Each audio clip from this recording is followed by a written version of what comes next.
This is the Renaissance Men Podcast, broadcasting live on YouTube and Twitch. Now please welcome your host, Stuart Garrard.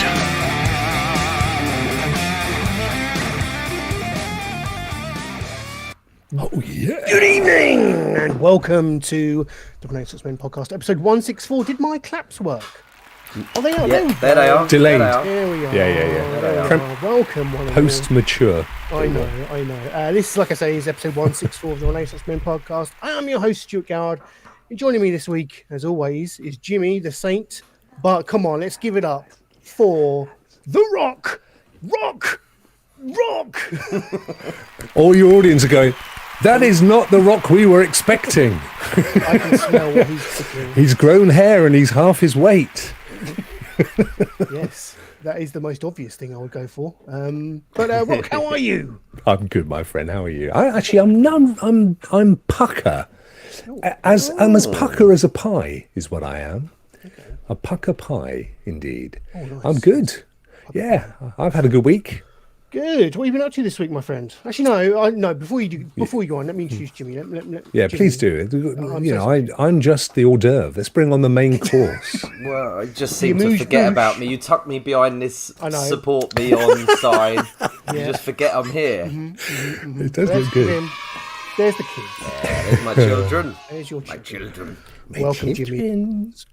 Well, gents, it's an absolute pleasure to have you with us. Rokk, always a delight to have you on the show. Oh, bless you. Thanks. This is my third time. This is a hat trick presentation today.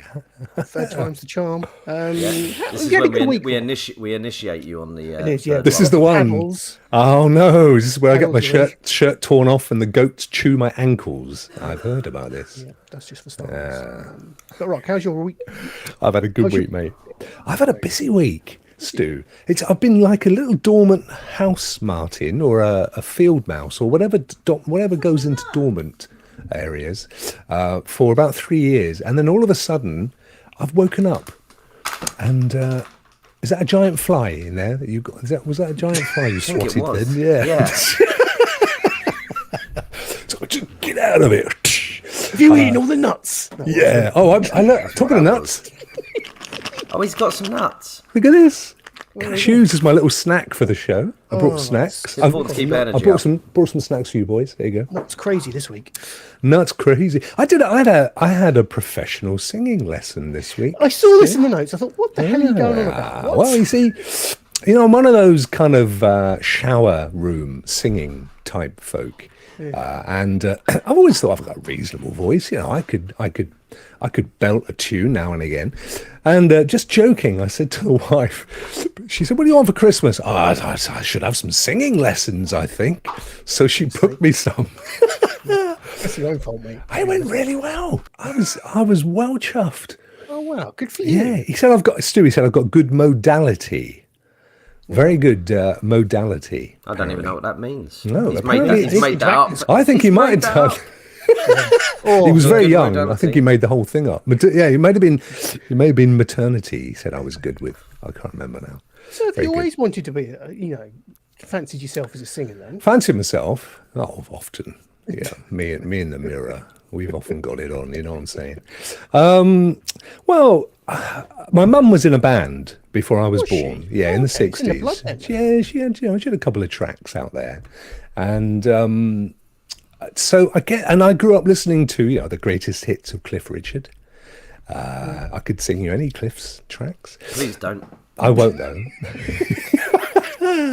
And kind of Motown stuff and Stevie Wonder and all that malarkey. So I've just always had that. But I fancied it. And don't worry, I'm not going to subject you to any warbling here. No, it'd be a pleasure. No, I wouldn't be doing that. But so anyway, he was actually quite impressed too. For a man of my maturity and, the fact that I've never had any official singing lessons or anything, I think he thought it wasn't bad. Well, you do have one of those voices. I don't know, Jimmy, if you agree. If you close your eyes, you could imagine Rokk. Don't do that, Jimmy. Narrating something. Don't do it. Narrating, He's got a lovely timbre to his voice. Yes, that's the word, timbre. Yeah, isn't it? Like a large log. Is that what you mean? Yeah. Yes. Yeah. Like a large curly log. A curly log. What better log is there than a curly one? Do you know what, Rokk? A while back, I bought my wife singing lessons. Did you? For her birthday, because she's got a lovely voice, and I thought, I think we'd sort of mentioned it, and she was like, "Yeah, that could be fun." And then I did it, because I think if someone does it for you, you're more likely to. I would never have done it myself. Yeah. Yeah, and she really enjoyed it, and I think when you get to when you get a bit older, you stop having so many hobbies, and you can fall into routines, can't you? So doing something like that, or doing a course to learn another language, or life drawing, which is what I want to do, but just no one will model for me yet. Well, Gary's just come out of prison, so he's probably free. If you, I don't want to draw Gary Glitter. He's up for. He's got to get his money from somewhere, mate. I'll just nip that in the bud now. I'm not drawing Gary Glitter. And if you're listening, Gary, no offense. Stop calling me. Yeah, he picks up the phone. He goes, "Do you want to be in my gang?" No, get out of it. A lot of comments in the comment section. Stu's going crazy tonight. The comments. Okay. Roggy says, "Welcome, Roggy. By the way, I can't wait to hear how Alex is getting on with his hair transplant. Hair watch is coming, so stay tuned, Roggy. Hair watch will be there." I saw that was a gruesome photo that you put up last week with his bonts. I know. Purple Haze says, "Let's go, Purp." Welcome, Purple Haze. Don't forget to like and subscribe. Please do like them and subscribe them. Roggy says, "OMG, it's the Rokk." But not the Rokk. Yeah, I know. You see, he's already upset. Already confused him. And he also goes on to say, "It's more like if Peter Serafinowicz was playing the Rokk in like a Garth Marenghi type thing." Yes, I could see that. Well, there's 4 names. I have no idea. I struggled to say them, to be honest. So I think I did well there. Peter Serafinowicz is brilliant impressionist Is comedian. he? Yeah, he's awesome. Yeah. I've not. Oh, I feel. And have you not remiss. watched Garth Marenghi's Dark Place? Do you know, I haven't, Jimmy, and I really think I Very should. good. Yeah, it's very good. Wow. Lord Doolan is in the chat. Doolan. Hello, Lord Doolan. He says, "Jim, draw me like one of your French girls." Bon vivant. See what I mean? That's the kind of. It's driving me wild. Oh, I'm sorry, Stu. yeah. Do you want to go and have a little shower, mate? And we'll take over. Me and Jim will sort it out for you. Don't worry. Glad you've had a good week, Rokk. Lovely to have you with us, as I say. Thank you, guys. Jim, how's your week been? It's been interesting. Not for other people. For me, I got a clean bill of health at the old heart doctor. You know, I had my heart issues, so I went there, saw the specialist, and they went through all of my stuff. They even said my kidneys were tip top. So, with the little Chianti, or was that fava beans? Was that the one? Yeah, he was just sat there nibbling away. No, he was very happy with everything. I said, "So what is all the other stuff that's going on?" He said, "I don't know. You need to see another doctor for that." But apart from that, it was all good. I got asked to join a book group. What's this all about? Again, this made me laugh as well. What? You know the ladies who I'm not the reading type. Unless it's Razzle and Hustle. That's what my dogs are called. The ladies who latte, who I meet up with, that sort of expands, because I'm also the one who does all the kids' parties. So I meet all the... Because mostly it's the mums who take the kids to the kids' parties, isn't it? But in my house, it's me. A lot of them you have to drive to, so I do the driving, and so I get to chat to ladies there, and my confidence of making friends with ladies has built up. I don't feel as that I'm coming on to them. I think they sort of know me as the eunuch of Mersey, and yeah, they said these girls have started this book club, and they said I could come along, but I said I won't read the book. She said, "Get the audio book." I said, "I don't want to." Well, What was the book? That's a good point. What was it called? No idea. A Bad Day at Home or something? The Hungry Caterpillar? Was that? No, I've done that one. That one's If tough. they would have said that, I would have been in there. That's a tough one, that one, I tell you. Yeah, so I was out. But apart from that, Stu's been good. I've had some nice lunches with friends. Everyone's been ill in my house, but people are starting to be on the mend now, I think. I've been ill as well. But the wife is on the mend. So it's all good. It's all looking up for the weekend. Oh well, yeah, and your weekend starts here. It does, everyone. Yes. You speak of ill children. I've had an ill child this week. Benj is like a sponge for every disease. Benj Bob. Yeah, Benj Bob has had scarlet fever this week. Has he? Genuinely? Yeah. Wow. Yes. That's Well, nasty. I say that it hasn't. It was never confirmed, but other kids in his class did have it, and he had the same symptoms. So we are assuming he had the same. That's probably dangerous, to be fair. To Can assume. be. Well, but scarlet yeah, fever can be dangerous. Yeah, spreading misinformation, Stu. Yeah. Yeah. But he had some antibiotics, and he's now fine. So Hey. shipped him right back to school. That's Yeah, Back up the chimney, boy. yeah, and across. Jimmy, one thing I want to ask you: Did you have to contend with a teacher strike this week? No, luckily we didn't. There was only 2 teachers at my kid's school that took the day off, and that was my kids' teachers. That was good. My friend, though, regular listener of the show, Martin Coker, he was the only teacher in at his school. Everyone was off. It was just him. So do your children go to Conservative High? Is that one? I'm intrigued why there's only 2 teachers that say it. So no, I think it was a specific union. So if you're not in the if you weren't in the right union, you didn't get to strike. You weren't allowed. So they weren't in the Train Blowers Union or whichever one. No, they were very odd. They're I in was the having this Western. conversation, and you'd think they'd all be in the same union. Surely that's the point of the union, to be unified. a collective group that's unified against the court. But my friend Martin, all of them were, apart from him. So he had I think he had a sort of like breakfast club day at school. Nice. Just Awesome. Yeah, doing a makeover on himself, smoking a doobie for the first time, putting a lipstick between his tits and putting his lippy on. Was that Keith Rose Sutherland was in Breakfast Club, wasn't he? No, Estefez and Ringwald and yes. Judd. Yes. Judd Reinhold. Yeah. I always get him and Judge. Wow, No, they're the all one dead. They're all from dead, aren't they? Cop. It wasn't him. It was Judd. And who else? The lad who was in Weird Science as well. Great film. It is a great film. Breakfast Club's Pete great. Turner says he struck. Good on you, he's Pete. struck. That's what I like to hear, my friend. Stick one to the man. Well, I assume he means he went on strike and didn't strike a child. He struck a kid. Very Or specific. he may have gone on a morning with the latte women and struck. Yeah. You see, Yes. the thing that Jimmy's been desperately trying to avoid doing. Pete's gone, no, I'm going up a level, mate. Yeah, I have to be careful. Jay Everything. Welcome, Jay Everything. 100. Yes. Solid 100. Is that the quality of the show? I hope so. My age, I think. Colin, sorry, Lord Doolan. No, see, laughing Hungry with- Caterpillar. The Hungry Caterpillar. Okay, that's all right. I didn't know. Yeah, I thought it was a snake, but no, it's the It's caterpillar. definitely a small caterpillar.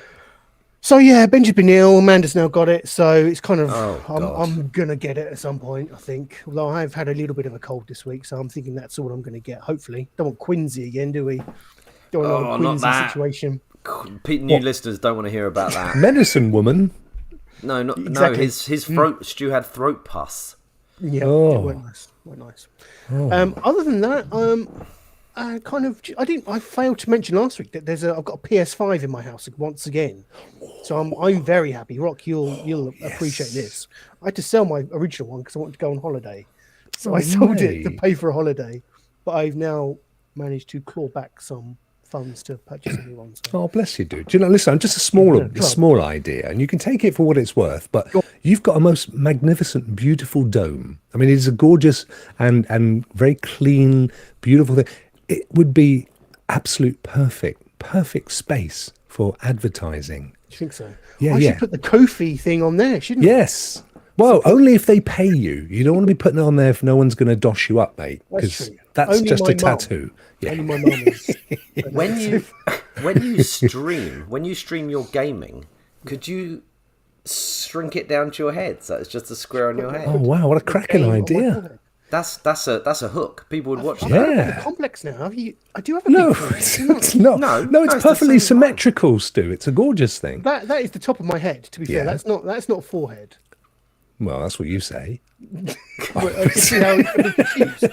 The dimensions say differently. You know, Yes. I've got a see my What's scar that? there. It's a scar there, look. I hit my head on a door frame when I was younger. Ooh. Yeah, scar That for life. wasn't someone in The Walking Dead mistook you for a zombie and tried to get one in your head. Someone tried to crack an egg. Yeah. It's a spoon. Tried to crack. Yeah. Neil J, evening guys. Evening, Neil J. Hey, Neil, good to see you, my friend. Thanks for popping in, dude. I'm assuming a lot of these people have come over from you lot, so. All right, don't. Yeah, Oh, don't my- assume. They've come telling because people they've how heard of how we- amazing the show is, mate. I mean, that's just me promoting it. It doesn't mean they've come Positive. here for me. Yeah, I've told them, Jimmy you know, keeps it's going on best about show me of the for week. doing this. He says I keep making. Keep telling them how the sausage is made. Yeah, keep telling people how the sausage is made and Yeah, belittling don't do us. that. Yeah, don't be making no sausages. But that was my week. There we Lovely. go.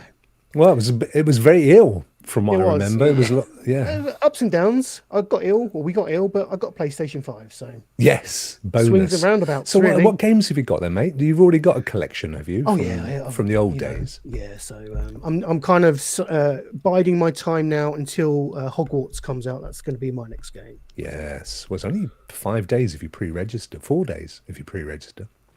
But you have you thought about? Can I interest you in renting games? I've heard this from you, and it does seem like a Yeah. good Well, it's scam you've got going £10 here. a month, mate. And quite honestly, you can get through 2 games a month. And if you don't, you can keep it for 7 months, and you still will only just at that point cover the cost of what you'd have paid for the whole game in the first place. Yeah, Free. I used Postage. to rent games way back in the day. Like, Yeah, back in Early- the good old days.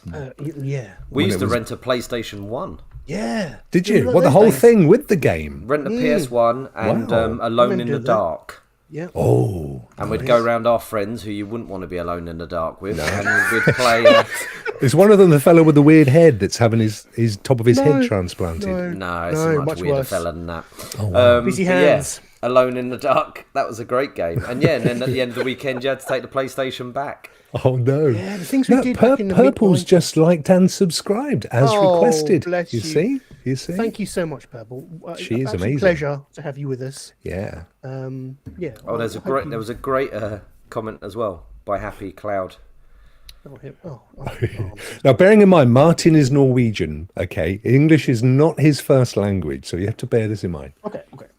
I was in a union. No, a very got good to one. do it with the accents. Do it's not funny without the accent, Okay. mate. What's a Norwegian accent? Well, just think about I anybody was Swedish. I will was in a say. union and a very good one.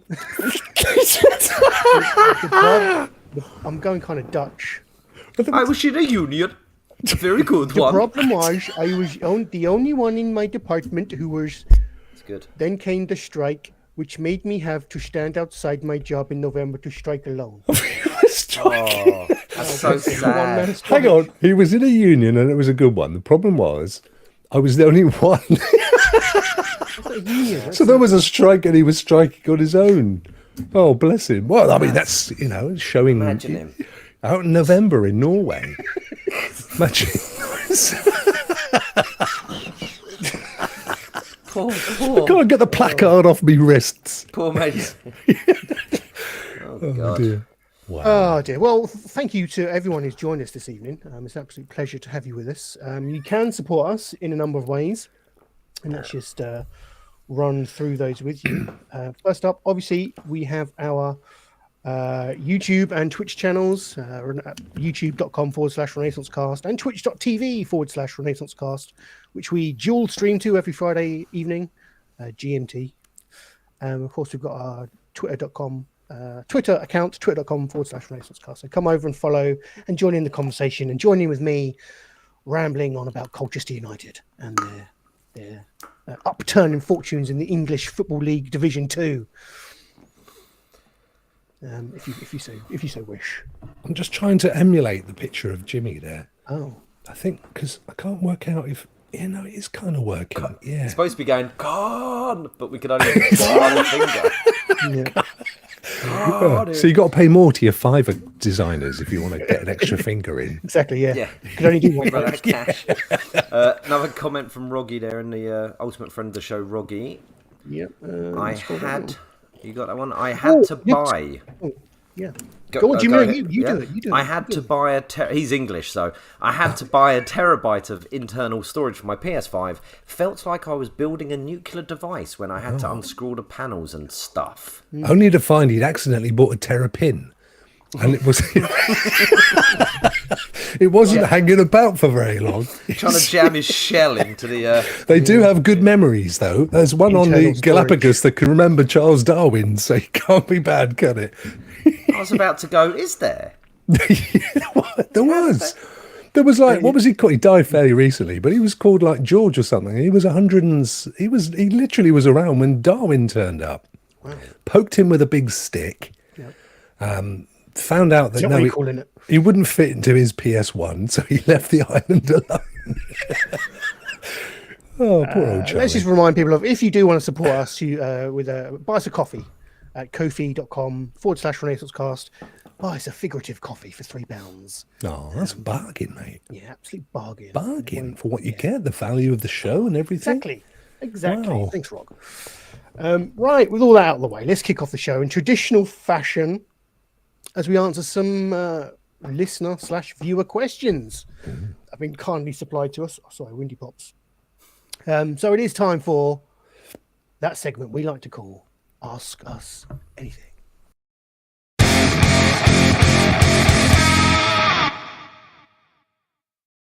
Here we go. Ask Us Anything. We've got 4 questions here.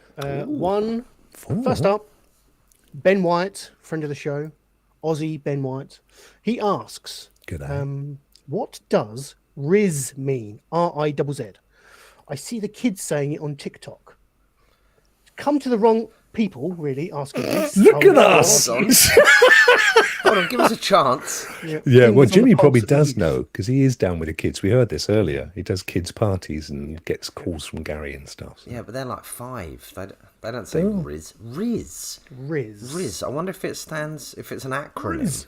Yeah, like for cigarette paper. It is. got It's an acronym. It's an acronym, right?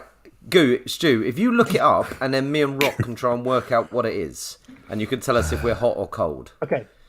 It helps if one of us knows. Is it one? Is it 2 Z's? Is it R-I-Z-Z or is it R-I-Z-Z? R-I-Z-Z. Okay, I've got it. I've got it straight up. I've got what it means. Okay, is it an acronym? No. Is it half of the word Rizzler, as in cigarette paper? No, that would be what I would kind of go with. Yeah, that was You got my a big Riz, guess. man. Is Yeah. it based on the band Rizzle Kicks? No, it's not. Think of another word with kind of Riz at the end of it. So it's kind of shortened to more traditional words. Tyrannosaurus Rex? Close. Oh, really? Beatrice. Beatrice Potter. the new Harry's Potter sister. book coming out. The Yeah. latest craze on TikTok. Riz at the end. Sir, Jimmy, you all got it. Sir. What did you say? I just mumbled. Courage. Charisma. Charisma. Oh, Riz. Oh. So I this got is Riz. Google says, well, this could be wrong, but it says Yeah. Riz, which some people have speculated is short for charisma, is one's ability to attract a romantic interest. Boom. Can be defined as an ability to charm or flirt with a potential partner with pickup lines and general chat. That guy got Rizbra. Yeah, There you go, see? there we go. That's got a hoit. Riz. Look at the pain. Got it. Oh, mate, that's something I've never had is Riz. No, I lack a Riz. No. Leave it at the door. Yeah. Laugh him into bed. That's what I say. Let's just, But we don't want them laughing at you. That's the problem. welcome to Liam Parmenter. Welcome, Liam, to the show. Please do like him and subscribe him. Lovely to have you. Good on you, Liam. Thanks for popping in. enjoying the Rock's lovely company and his bless. lovely baritone voice. I love the on-air sign behind you, Rokk. I want to get one of them. Do you know my mummy gave me that for Christmas, mate? Yeah, maybe Yeah. so. And my business partner gave me the It's controller. the neon thing. Is that new? Yeah, well, that was my business partner gave it for me for my Nice. birthday, actually, just That's after nice, Christmas. Yeah. nice. Yeah, I like and, that. my daughter made that ceramic Yes. R there. You see it there?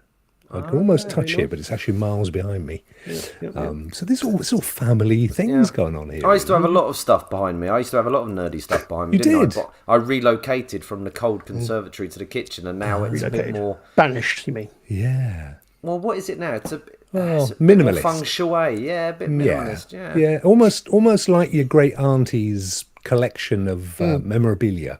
Oh no, these are crystal toadstools. Well, that's what That's I'm the saying. next Indiana Jones film.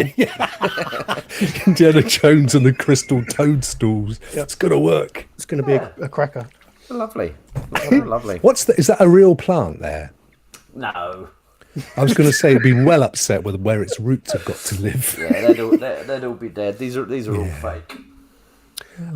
We have a hat trick of questions now coming up from Holly Williams, lovely friend of the show. Holly, if you're watching, Let's go. Pew pew. Holly asks, these are quite tender and sincere questions. Actually, it's not like the usual Holly fare. Her first question is, what do you wish more people knew about you?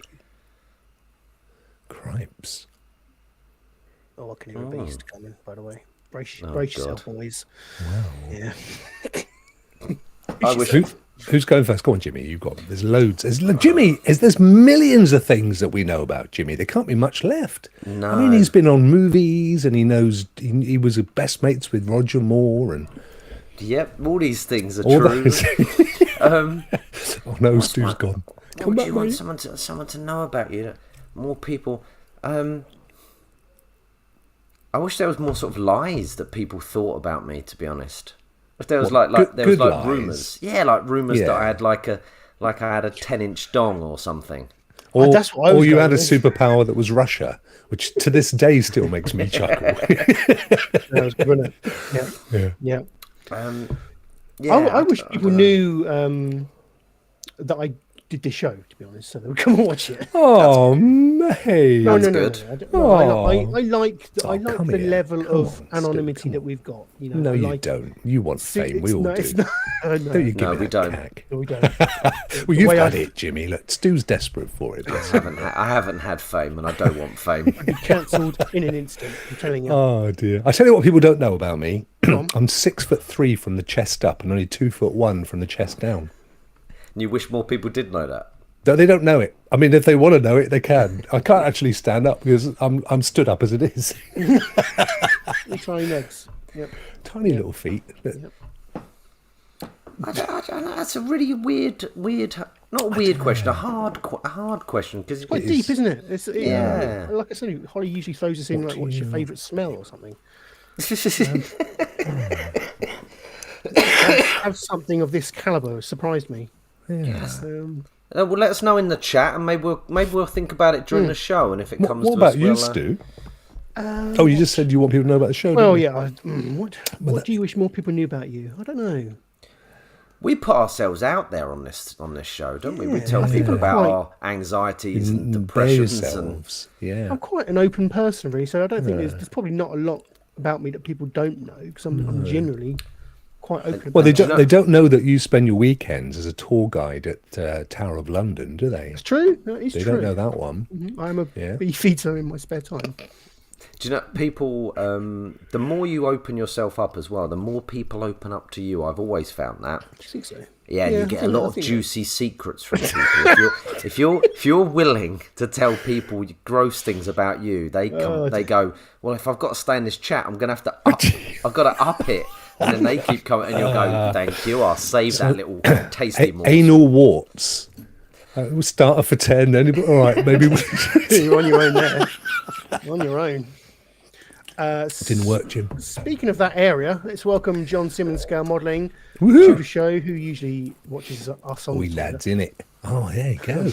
That's a good place to watch anything, I think. Hopefully, hoping to get John on the show at some point. In the near future. Interesting fact, Rokk. I don't know if you noticed that picture of Nina Num there, which is the Star Wars character on his comment. Yeah. That was a statue that John painted because he's a painter and a modeler, and he gave it to the guy who played Nina Num in the Star Wars No, films. seriously. Yeah, and he was he was being interviewed on a TV show, I think, and like he had it, and he was like, "Yeah, this is something I got Wow. from the guy who painted it." Oh, Yeah, nice. head over to, was he John's happy channel. about it? Did he, did he show Yeah, gratitude? Yeah, he loved it. Oh, he loved it. Well done, mate. What was that, Stu? Good morning. Oh, that was it. Good Morning America. That's what he was on, wasn't it? Yeah, I Good remember you Morning telling the story, America. Jim. That's not a small show, you know. It's Good Morning America. Come on, That's Jim. massive. Indeed. Yeah. Come on, sort it. It's not like Good Morning, sort of 2 blocks in New York, is it? Yeah, it's the whole of America. It's the whole GB bloody News. place. Holly then asks again, what is a misconception about you? Oh no, the flip side What is a of the misconception? last question. Oh, there's one thing I get a lot where if I'm at a kid's party, they ask me to leave. No, or if I'm at something and people presume because I went to drama school that I'll get up and do something. Like if they go, "Oh, can we get a volunteer?" They're always like, "Come on, you must desperately want to be on that stage, or why aren't you singing up there or dancing on? You went to drama. No, that's Fame hungry bastard. Get up yeah, there. Yeah. that I Dance did it monkey. just because you went to drama school. You desperately just want to be seen all the time. A lot of actors aren't like that. Not that I'm an actor anymore, but a lot of actors aren't like that.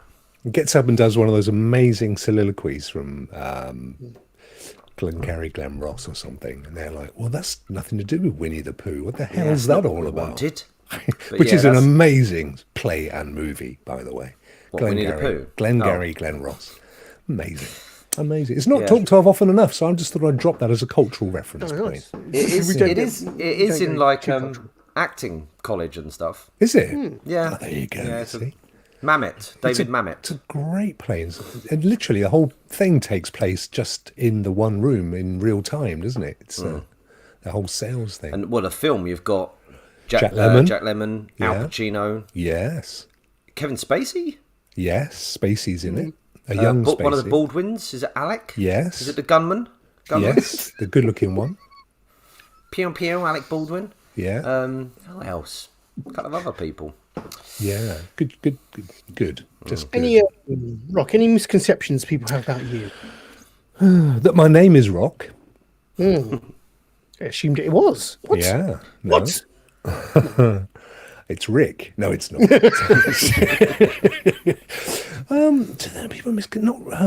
I don't think so. I mean, like you guys, really. I'm kind of upfront, and I don't hide anything. People know they know what I do during the day. They know I've got a family and where I live and stuff. There's not. We know where you live.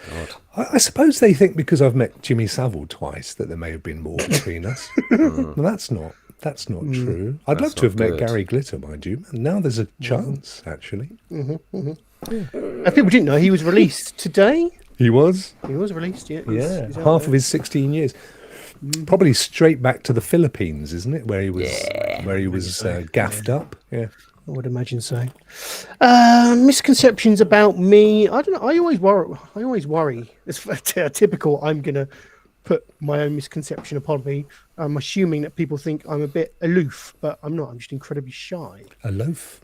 I feel like people might. I worry that people think I don't want to interact with them because I don't like them, but it's not. It's because I just don't. I'm just naturally a very shy person. Yeah, so that's one that always. It's not something someone said to me. It's something I've just assumed people have about me. I get that. Tells its own story. I can understand that. You've always been a bit of a shy guy, haven't you? Oh yes, mate. But As you know, but school. very funny. Like we only got matey. We ended up sitting next to each other in a class, didn't we? And that's when we got to know it. Probably English. Was it English when we? Probably. And we started drawing little Star Wars figures. And then I started going, "Oh, this guy's really smart and funny." People didn't know how smart and funny he was. Oh. Yeah, but I think it's just What years were you guys at school? the usual. From about 5. No, to not 16. how old were you? In what years did you go to school? All of it.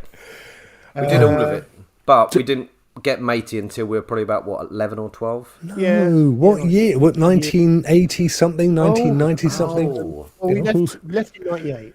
You left in 98. Yeah. Yeah, so I'm not going to do the maths for you. Secondary school in. I'm just working 92? out. Christ, I started September high 92. school in 78. Wow. I'd left by 82. In fact, 98, I'd been married for 7 years. Oh dear. My first daughter was born a year after you left school. Thank you, sir. I can only imagine that John is talking to me. He is. He'll be talking about your old talking about your curtains. hair. It's gorgeous. Oh, yes. Oh, well, yeah. You had lovely big curtains, didn't you? Oh, did you? Oh, yeah, the full punished 90s thing. Yeah. Beautiful. Happy Cloud Gamer also says, I've been. Oh, I won't do the voice anymore. I've been acting and In Friends. I He was have in a few Friends. friends that are actors, and yes, they don't want to be on a stage all the time. P.S. Trying to come back into acting. Yeah, Martin's he's been in music videos and TV stuff, and yeah, I've seen him on music videos. Wow. Well, if you'd like to film yourself doing a little bit of a monologue, Happy Cloud Gamer, and we'll show it on the show and see what happens. Do it in your original language. Do it in Norwegian. Norvège. We'll put some subtitles in. I do have an amazing video actually of Martin that I'll see if I can find it here. Hang on. It's not very long either. And it's he was doing a very serious review of a game, and I can't remember why, but I'm basically in a camera beside him and I've got him on my screen. I'm going yeah, it's actually quite funny, but he liked it. I don't know if you're going to be able to show it though, Rokk. No, but I can give you the link, but it'll take a while, so don't worry too much, fellas. Whilst Rokk looks for that, Holly's last question is: how do you think other people would describe you? Twat. That's a common. Yeah. That's how my closest friends would describe me. Yeah. I think just he's all right. I think he's all right. Shifty. He's all right. He's all right. Is he? No, I'm talking about myself, not you, Yeah. Jimmy. Yeah, I knew you were talking about yourself. He's all right. He's all right. Oh, Solid. solid's a good one. Solid dude. Solid you next can't- to Rokk. You can't be better than solid. No. Because a lot of people straight aren't up. solid. No. A lot of people Rokk, are flaky your as own? shit. People decide. I'm too humble to say what I hope people think of me, but I mean, I just hope they think like he's a nice chap. That's all I ever really want, really. Yeah. He's a nice fella, isn't he? That chap. You met him. He's a nice chap. That's all I'd like. He's all right. Yeah, he's all right. He'll do anything for you. He will. Other than give you money or sleep with your wife, take your dog for a walk. There's certain things I do draw the line at, but other than that, he'll do anything for you. Right, so this is Rock's video. So Good God, man, I lost weight since then. Keep it up, Rokk. Quick press play. That's an awful position to No, be don't. in. I like it. There's We're Martin. getting a lot of cool games, and you can even download games.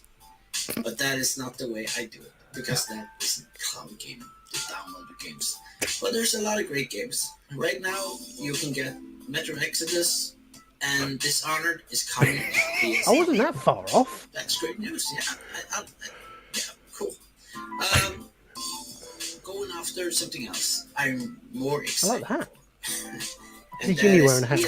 It's kind of hypnotic. ESO is one of my favorite The games music. because I love MMO. And I like Oh, we've lost live Rokk, but we've got I don't know where Rock's he went. back. There he is. I disappeared. I don't know where I went. So, what do I think about this? I like it. Is the $10 a month would stay here? And I think my impression was spot on. Only Yeah, I ESO agree. is worth Get back into acting. It was. Martin. It was I'd like pretty to- smack on. It's true.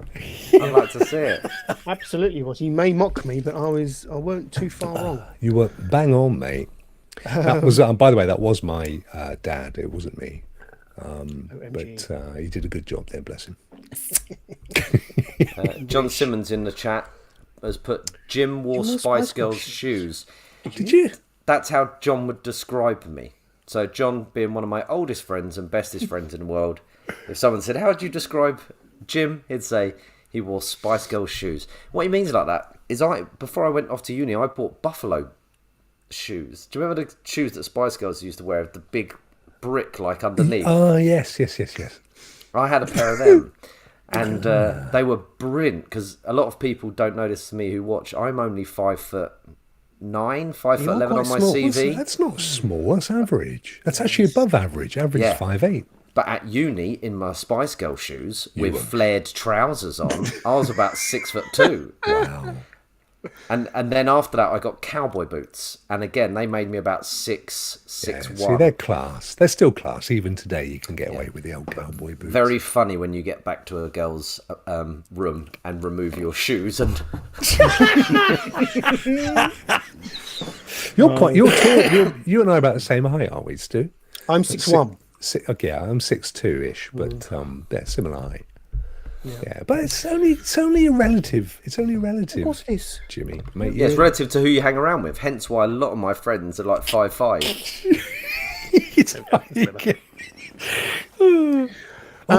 Right, so there we go. We didn't really answer any of Holly's questions, but we gave it a good stab. Yeah. Too deep, Holly. Please come back with us next Way week. too deep. Way too deep. I don't know, what's our favourite vegetable or something? I think I'm going to delete that video of me though. That was hideous. Whoa, there's a misconception straight away. Oh dear. Righto. What are we? We're due to do the Week in Geek next, but do we want to do something else? It feels a bit early to go into the Week in Geek. Yeah, let's go with Can the Past Make Us Laugh? Okay, we'll do that. Yeah. Join us after this brief sting, and we shall find out if the past can make these three gentlemen laugh again. So that's. Or 2 + 1 ish, really. Yeah.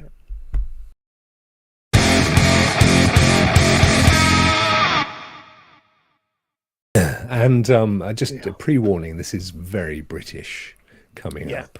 Yeah.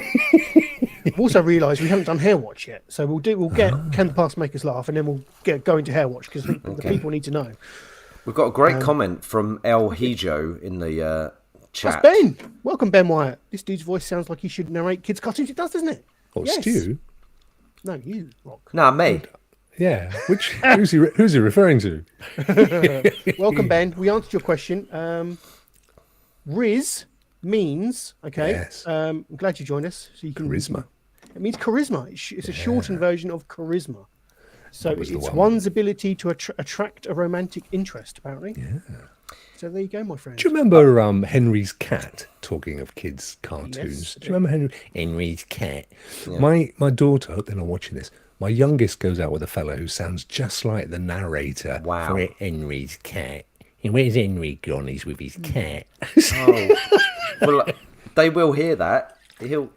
He might do. Oh, I have told it to his face, mind you. I also told him he looks like a very tall Stig of the Dump, and he should get a haircut. But oh God, you're proper old school. I've got mate. I cannot have my daughters going out with any old scruffy. Do you want him to if it came to the point where they were going to get married, would you want him to come and ask for your permission? No, okay, just good. A couple £100 in the bank, and bring the envelope. Yeah, the fat envelope. Yeah, money talks, mate. I've always felt guilty because I never asked Amanda's dad's permission. I didn't ask him to marry me. I never asked his permission. But Why, do you think he would have refused if you did? No, I don't. But I always kind of. Did you have the curtains then as well? I mean, he may have refused if you had the curtains. He may have done. Don't trust the man. Yes. I asked Emma's dad. Yeah. He said, no, fuck off. He did. That's what he said. Yeah. I can't remember if I did or not, to be honest. No. I don't know. I mean, listen, you guys were still at school when I had to go through. I'm talking centuries ago now. Shortly after the death of King George. Get a couple of other comments, Stu. Martin, Happy Cloud Gamer. Yeah, no, ignore that one. She's talking bollocks. No, let's acknowledge this. 5'2" on a good day. That's bollocks. Cheers. But Martin, Happy Cloud Buffalo Gamer. shoes. Buffalo shoes. Buffalo shoes. There you go. He's 1.79. I don't That's know what that is. Meters, I think. Yeah. Is it? Whatever that is. What does that equate to? Hang on. Okay, Google. Good lad. What is 1.79 meters in feet? He's on it. 1.79 meters is 5 feet 10.472 inches. Okay. No, very similar. Very similar. Yeah. Not by much though. No, a little bit. Ben comes back with, I had assumed Riz meant something to do with swagger. It was very close, about as close as it got. Yeah. Very good. Right, what are we doing? Can the past make us laugh, Stu? I should have been keying this up. I'm so sorry. Do you know what, Stu? I was bored the other night because my wife keeps reading books, I'm like, what have I married here? And she goes, no, watch whatever you want. Watch whatever you want. But I can't watch whatever I want because I couldn't watch, like, The Boys. You know, I couldn't watch some extreme violence. And I couldn't watch any really controversial comedians because it would filter into her ears and piss her off. Yeah.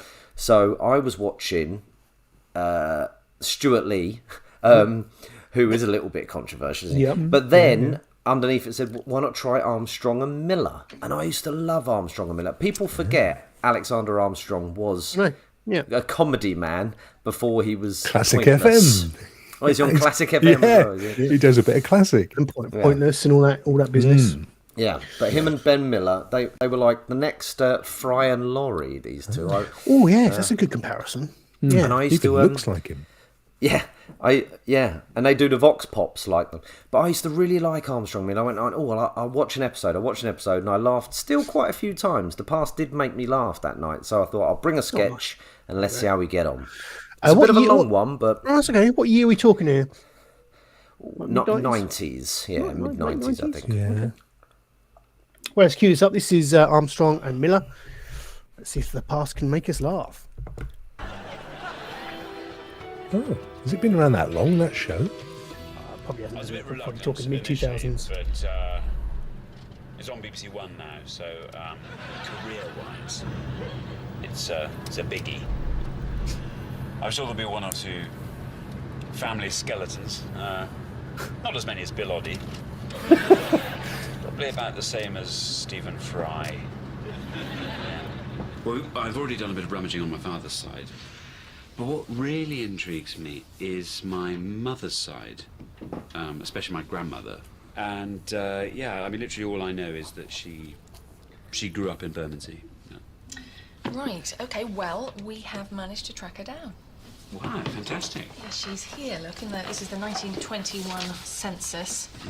Yeah. And she's in here with her 4 sisters, your great aunts. Here we go. Oh, there they are. Florence Agnes Davis of 14 Tadmarton Road, age 20, whore.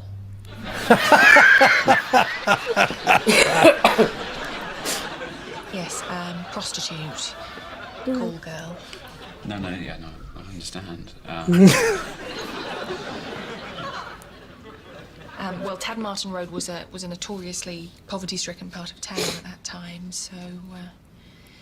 So many of the girls would have been driven by necessity to... Yes, I think that's very likely, yeah.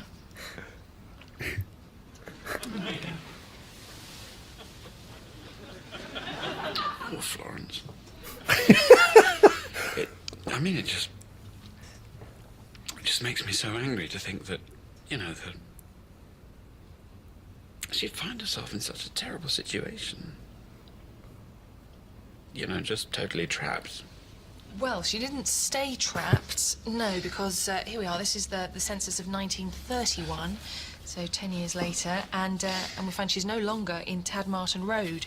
No, she's now in Radway Gardens, which is a much plusher part of town. Right, I see. And she's no longer classified as a whore. Here we are, Florence Agnes Davis, 7 Radway Gardens, now aged 30, brothel keeper. So she's sort of moved up into management, as it were. Management. Nice. And what's also interesting is that all of her sisters are here. So your great aunts as well. Here we are. Edith Bertha, age 20, whore. Age 19, whore. Eliza Jane, whore. And Susan Elizabeth, who's just 16. Whore.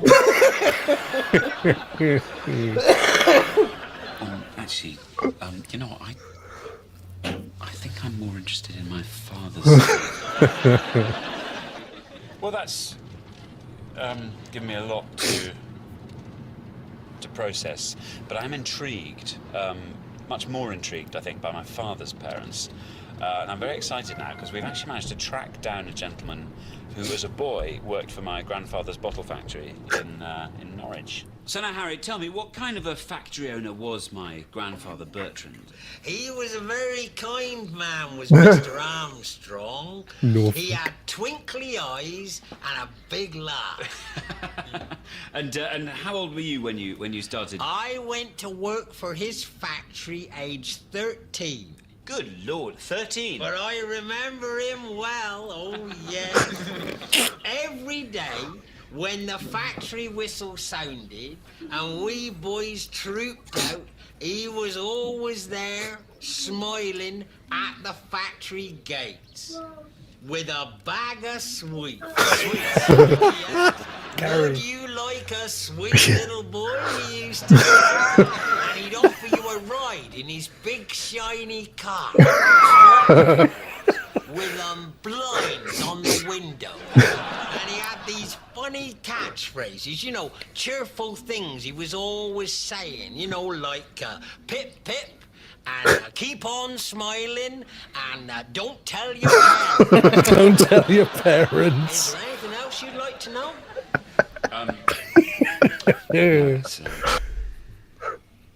That's fine. Actually, I don't think this is I think I might. What's that one with the celebrity ice skating? Very good. Superb. Very good. So what have you got? No, well, Jimmy, that was great. That was great. Yes. That was good, Well wasn't acted it? as well, wasn't it? That's the thing. That's Yeah. the key. His acting is perfect, isn't it? Yeah, Yeah. yeah, Well, that very- pass made us laugh. it did. Very much so. Well done, Jimmy. Thank you, Yeah. sir. The past. Nailed has- That was actually quite good. Do you know, half the thing about comedy as well is knowing what's coming up and waiting for it, isn't it? Because you knew that was all of that was obvious. I mean, it was literally when he said he was going to go and check out his father, I thought he's going to be Exactly. a paedophile or something. It's got to be a pedo. You knew it, didn't you? But the fact that it's coming, here it comes. It's a bit like when they go boo when you're a little boy. You know, that's half the comedy. Timing is everything. And she was excellent as well. Yeah. Her pronunciation of the word whore and just Whore. Very Build up. Rowan Atkinson like, wasn't it? very good. Yeah. Excellent. It's funny isn't it, what you say there, Rock. Just briefly to end it. That yeah, you know that the joke that it is coming, but it doesn't make it any less funny. No. It's, No. yeah, I don't know why. I don't know why that is. Yeah, but it is when you're a kid, isn't it? And you know he's going to go boo. You know it. It's like he did it again. Yeah. It makes you chuckle. I think I have a cashew nut. That hurt my head thinking that. Philosophical. But yeah, that's on Prime, Amazon Prime for free. I think there's about 3 seasons or series back then on there. Go check it out if you haven't watched Armstrong and Miller, because it does still hold up. It is still good. I'm going to watch Lovely it. stuff. Not Thank you, funny. Jimmy. Do you know what? Should we do hot takes? No, sorry. Let's do Hair watch. Hair watch. Sorry, we'll do hair watch and then go into hot takes, and then we'll do the Week in Geek. I think. Have we got a sting for Hair Watch yet, Stu? No, not yet. I Not think yet. we do need one, because at some point it's going to change again. So What we're was, going to keep going. The 70s musical Hair. What was the big song from that? I know it was this is the dawning of the age of Aquarius. Oh, there he goes. Age of... With his singing lessons. Yeah, yeah. Uh-huh. Speaking of the 70s, just very briefly, Happy Cloud Gamer asks, Rock, what TV shows did you like in the 70s? Oh, all of them. I was literally, I literally was. You know, in villages in Africa, and there's always a guy who his job is to memorize the history of all the ancestors and all the villages. Do you know that? Never heard this. That's right. Well, I was like that with the Radio Times. So I would remember everything. People would come to me and say, Saturday, 4 p.m. What's on after Match of the Day then? I'd go, oh, Doctor Who. And then, Saturday night there would be the House Hammer Triple Bill. Yeah, so I loved TV in the 70s. I mean, you name it. Roots had a profound impact on me. I loved the Waltons. I like American stuff, actually, a lot of American stuff. Grange Hill. Do. Wow, down, down, bam, bam, down, That's bam. it. Leave it out, Chagger. Yeah, All that Grange Hill stuff. was good. I'm like a human. I'm like a beatbox, aren't I? God. 1, 2, 3, 4. Bit German techno there. Nice. Yeah, Do you like good. John Simmons says, Ethan wants to say goodnight, Jim. Oh, Okay. good night, Night, Ethan. Ethan. That's one of John's brood. No. Good night. Good night. Would you like a cashew, Ethan? Sweetie? Not on the Like a toilet, sweetie? Weird. Right, hair watch. Oh, I need to cue this up again. This is the dawning of the age. So, Jimmy, just give us a fill in for me. Give us a kind of a potted history of hair watch. For anyone who hasn't been keeping up with Hair Watch, it's the show that Bill Oddie wishes he would have done. Yeah. It is a good friend of the show, one of my closest friends, Alex Ruff, and he was thinning here. So he decided to do something about it, and he went for a hair transplant just over 2 weeks ago. He sent us a photo of during the operation where they removed hair from the back of his head and implanted it, made holes and implanted it at the front of the head. And we saw halfway through the operation, and we saw the hair was growing, and we can now see the progression of where we are. If it's we do. It's keyed up. What are we? Week 2, 3? So this is falling into week 3. Yeah. Yeah. Because he had to stay at home for 2 weeks. Got a couple of photos here. So I like this photo because it shows the start of the regrowth. You know. No, that's when there was none. No, that's what he was before.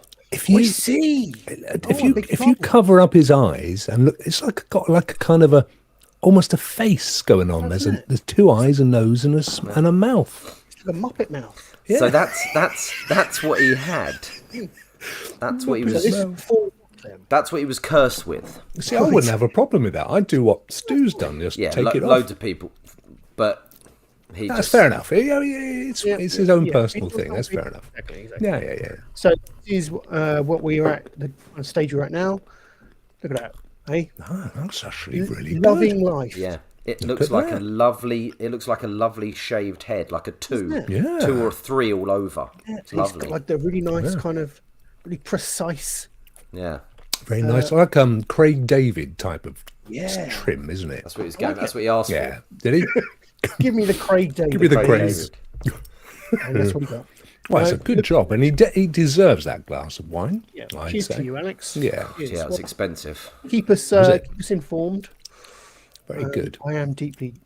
The more I see of it, the more I really want to do it. I say it's follicle-tastic. That's what I say. Yeah. Now, what I did find out was someone heard that his hair transplant cost 15 grand, and I said that was rubbish. It cost him 5 grand, and then I found out it's 5 grand per portion.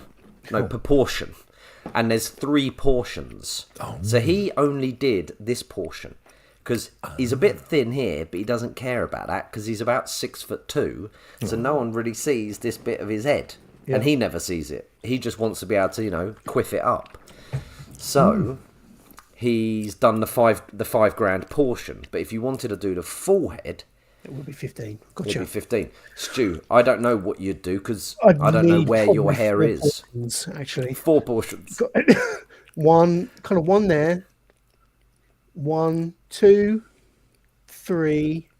I could probably get away with 3. And while I'm here, I'm going to do the back of the neck. Do my knuckles. Listen, it's been a virtuous thing since Telly Savalas. Yeah, it's a sexy thing, a man with no hair. Doesn't it prove my virility or something? Yeah, it's like you're like oozing testosterone. Thanks, man. You don't be needing it, mate. Look at me, look. I mean, I couldn't be more effeminate. Look what I've got going on here. Look at it. Look. Do you know what? I think at this point, bald head, big, thick black glasses is my trademark now. Yes, it is. I can't go back now. No, not now. If I It's too turn up late. with hair, Your brand is established now. It's ridiculous, isn't it? Nobody would recognise you like they do. No, quite. Yeah. But yeah, Stu, I don't think you should do it. No, thanks, mate. Yeah, that's steer clear.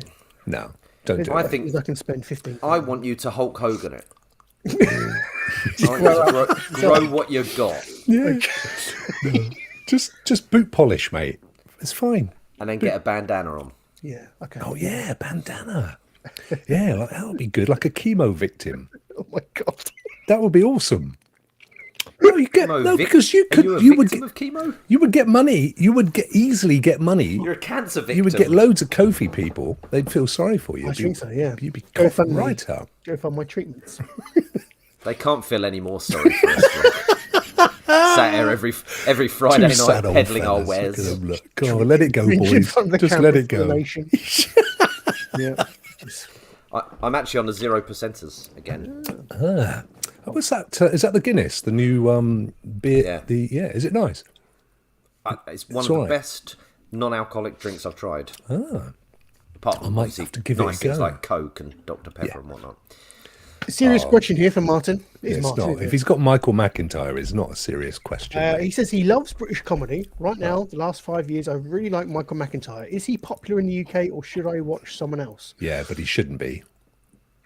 Yeah, so that's it. He's very popular, Martin. And do you know what?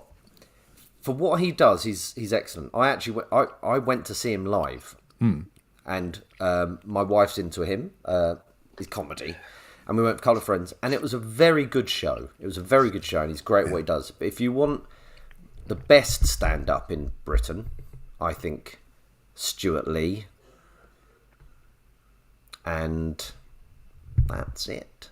No, who else is good? James Acaster. He's very good. Stuart Lee and James Acaster. Oh, there's tons. I can't think of any, but Can't think of any specific, but there's loads. A lot of the I watch a lot of the American ones now. I love a lot of Yeah. the American ones. Chappelle, Louis C.K., Kevin, what's his name?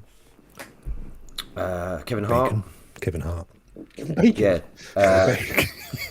Who's the two? There's two guys that have a podcast called Two Bears One Cave.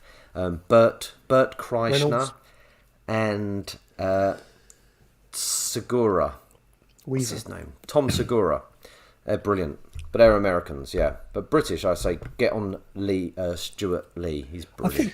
I think with McIntyre, it's just because he is so popular. I struggle. Too with- mainstream, isn't he? Yeah, too mainstream for me, I think. I think that's the trouble. When they get too mainstream, then they're more risk averse, aren't they? They don't tell those kind of jokes that No. kind of walk that line of taste. Well, he doesn't need. That's what's got him Yeah, his no, money. That's what's That's got what him people where he want. is, isn't it? That's what Peter people Kay. want. Peter Kay is probably my. If we're talking UK, I love Peter. He Kay. was great, wasn't he? He's just back. just done a tour. Has he done it? He's in the middle of it. I think he's just gone for a massive across some of the UK tour. Yeah. Nobody ever comes down south of Bristol. We still think Dame Edna Everage is number one in the comedy states, don't we? Oh, I miss her. Oh, don't we all? He's still alive, isn't he? Yeah, yeah. He's got to be kicking 100, surely. Him and Murdoch, who I think they're very similar looking. They must be a similar age as well, aren't they? Yeah, Oh, Barry Humphries? Barry Humphries, that's it. Yeah, he's got to be, I reckon, 90. I reckon. Easily, yeah, well into that. Very clever guy. I was going to say. I've always had a soft spot for Lee Evans. I quite like his. Ah, his that's who I thought. physicality. That's who I thought Jimmy meant when he was saying Stuart Lee. Sorry, Lee Evans. Yeah.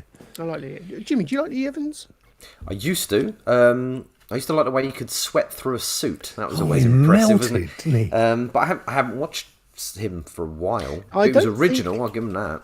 I don't think he. I think he might have retired or was kind of semi-retired from doing like live stand-up gigs. But yeah, he was pretty huge. Yes. There's a guy called Daniel Kitson who everyone in sort of comedy raves about, and like not a lot of people will have heard of Daniel Kitson. He was in Phoenix Nights. He was in a couple of episodes of Phoenix Nights. Did you guys watch Phoenix Nights? I loved it. Yes. Yeah, He was the loved guy it. that had he came on as Gary Glitter when they were doing the stars in your eyes. Oh, And there's he's a theme tonight. There is, and that's- he falls off the stage.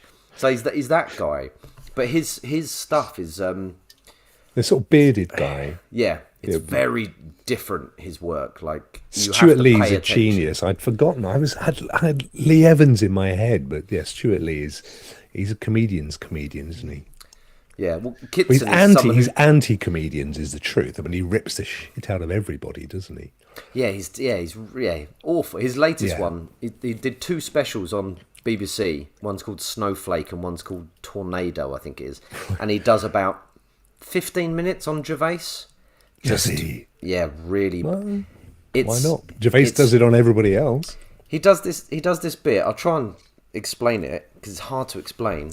He says comedians these days say you can't say anything, can you? He's like, they always go, you can't say this, you can't say that, you can't say anything. He's like, but if you couldn't say anything, your set would be a bit like this. And then he walks back and he looks at his notes, and he's obviously watched Gervais on stage. He does like this little Gervais run up to his microphone, gets his mic, and then just starts going...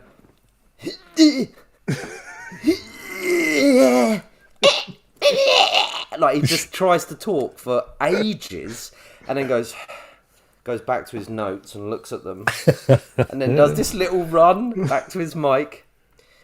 It goes on for about 15 minutes, and it's great, and then it drops, and then you're going, my God, he's still going. And that's what Stuart Lee does, doesn't he? He just keeps things going and going and going. I think a lot of people just don't get him, but I think once you get him, then it falls into place. But yeah, he's something else, isn't he? Yeah, I love him. He's good. He is good. He is good. Lee Evans. What the hell were we talking about? We just did 70s Hair Watch. Oh, we did. I'm so sorry, I'd lost all train and of then we thought. answered. Then we had an answer in the. We had a question in the comments from Martin that we had to go on. Thank you. And we went down that tangent. So thank you, Martin, for that. I think we were going to do hot takes next. Yes, hot takes. I'm in an iron about what trailer to bring, but I chose one, and it might not be one to Jimmy's taste, but we'll have a look at it. This is hot takes.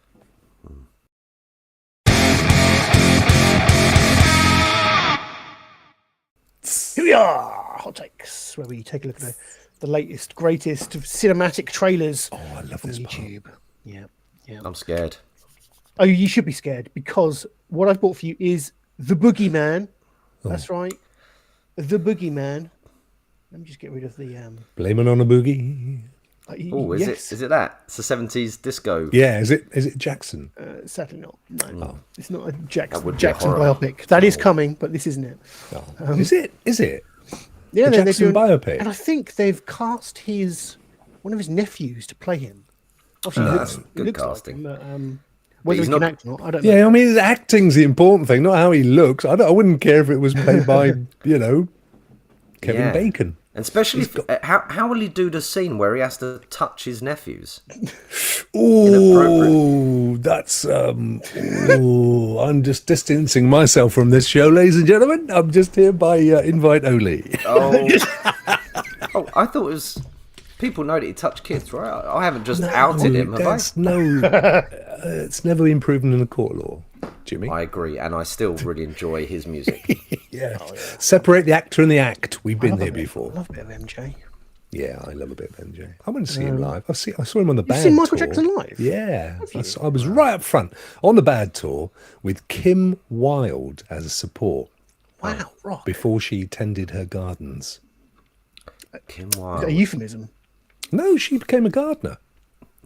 Is that a did. euphemism? She's a market gardener. I'm not Is kidding. that another one? You just firing euphemisms at me? No, she actually, it's only recently she's I know, literally just separated from her husband, but she went off and did market gardening. Yeah, she's the whole the whole kind of musical career failed for her. What, you could have her at your house sorting out your garden? Yeah.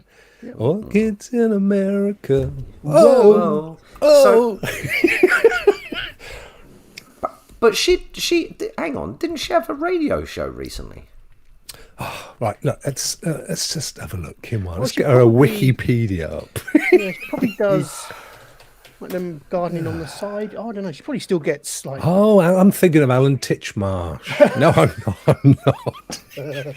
Or Charlie Dimmock, remember her? Charlie She was famous for having Dimmock. massive nipples, wasn't she? Yeah, that was about it, wouldn't it? Mind you, Kim's looking fairly large in this one. So we'll look. The MCA years. So we have the RAK years, we have the MCA years, and then we have the Market Garden years. There you go. Bless her. Here you go, gardening career. During her first pregnancy, an old interest in gardening resurfaced, and she attended Capel Manor College to learn about horticulture, so as to create a garden for her children. And then in 2001, she was awarded the Best Show Garden Award at the Tatton Flower Show. There you are, you see. 2001. Gold Award for her courtyard garden at Chelsea Flower Show. She's... still kicking about in the grass, she is. Good I love old that. Kim I Wilde. love that when celebrities go into normal jobs. Yeah. Yeah. You don't get this Good anywhere on else. them. This is the trailer for the Boogeyman. Okay, so for some context, this is a film adaptation of a Stephen King short story, first published in the March 1973 issue of the magazine Cavalier. I think I'm saying Is that like Rizzler? it could be. Sounds like it, doesn't it? Yeah. Cavalier. For the more dainty man. But then it was collected in Stephen King's 1978 collection of short stories, Night Shift. So this is another Stephen King adaptation. I've never read The Boogeyman. I assume it's about the Boogeyman. But Jimmy, I know you're not a fan of horror, so I bought you a horror film. I'm sorry. No, It's all right. I'm with friends, so I don't get scared. I just won't watch them on my own. We'll look after you, mate. So we go. This is the trailer this week, and it's the trailer for The Boogeyman in theaters June 2nd. I'm clicking the wrong screen. That's The Boogeyman. Okay.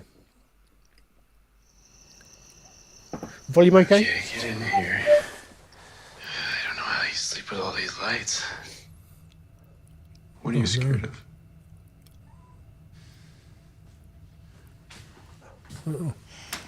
Don't look, Jim. Don't look. I don't see anything. Okay, monster check complete. Rubbish check. You sure this isn't a trailer for Monster High or Monsters Inc? Could be, couldn't it? Live action.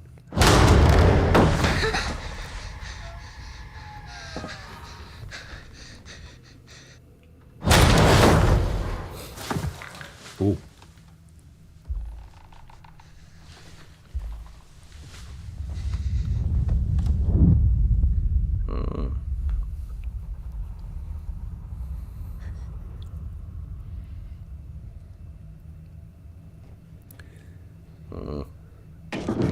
No, don't go and get it back. It's been around forever. That old cheese. Somebody eat it, please. In the dark. Oh, Stranger Things. Yeah. It's like all those spooky monsters you think are hiding under your bed. It's not real. What is this? That was Morrissey, I think. It's the thing that comes from Neil? your kids when you're No, not there paying is. attention. That was Polka Dot Man, wasn't it? You believe me? A Don't you? little layer Right, could from be. Obi-Wan. Disney Plus. See, that looks all right. That looks all right. Rob You're Savage. gonna have to excuse me for 1 minute. That's fine. That's got me so scared. I've got to go to the toilet for 1 minute. He has Oh, hello, literally, oh no, this is horrible. Get rid of it, Stu. literally Get rid of the saw fox on the bike. I know, it's good, but that looked. That looks all right, but it wouldn't be something I'd bother to go to the cinema to see. No. I'd be all right. I'd pop it on Paramount Plus or something, but I wouldn't. Yeah, if it's on like Sky Movies or something. Yeah, like yeah, that, or comes to Netflix. Netflix. Yeah, Yeah. definitely. But I've got a soft spot for Stephen King adaptions because Yes. I don't get. I can't read. I can't read, but I don't. I don't. choose No, not to. I'm with you. I rarely read. In fact, the last book I read was a Stephen King. Funnily enough, Yeah. and that was probably an audio book because I can't be bothered. I fall asleep within 10 words. Well, exactly. And I think this is as good a way it was. It's the only way I'm going to experience a Stephen King story, and I love what he does. Oh, he's it's horror, so but it's prolific as well. yeah, and it's always got a little. Oh, I say little. It's always got some added depth to it, isn't it? Yeah. He's usually saying something else with his horror.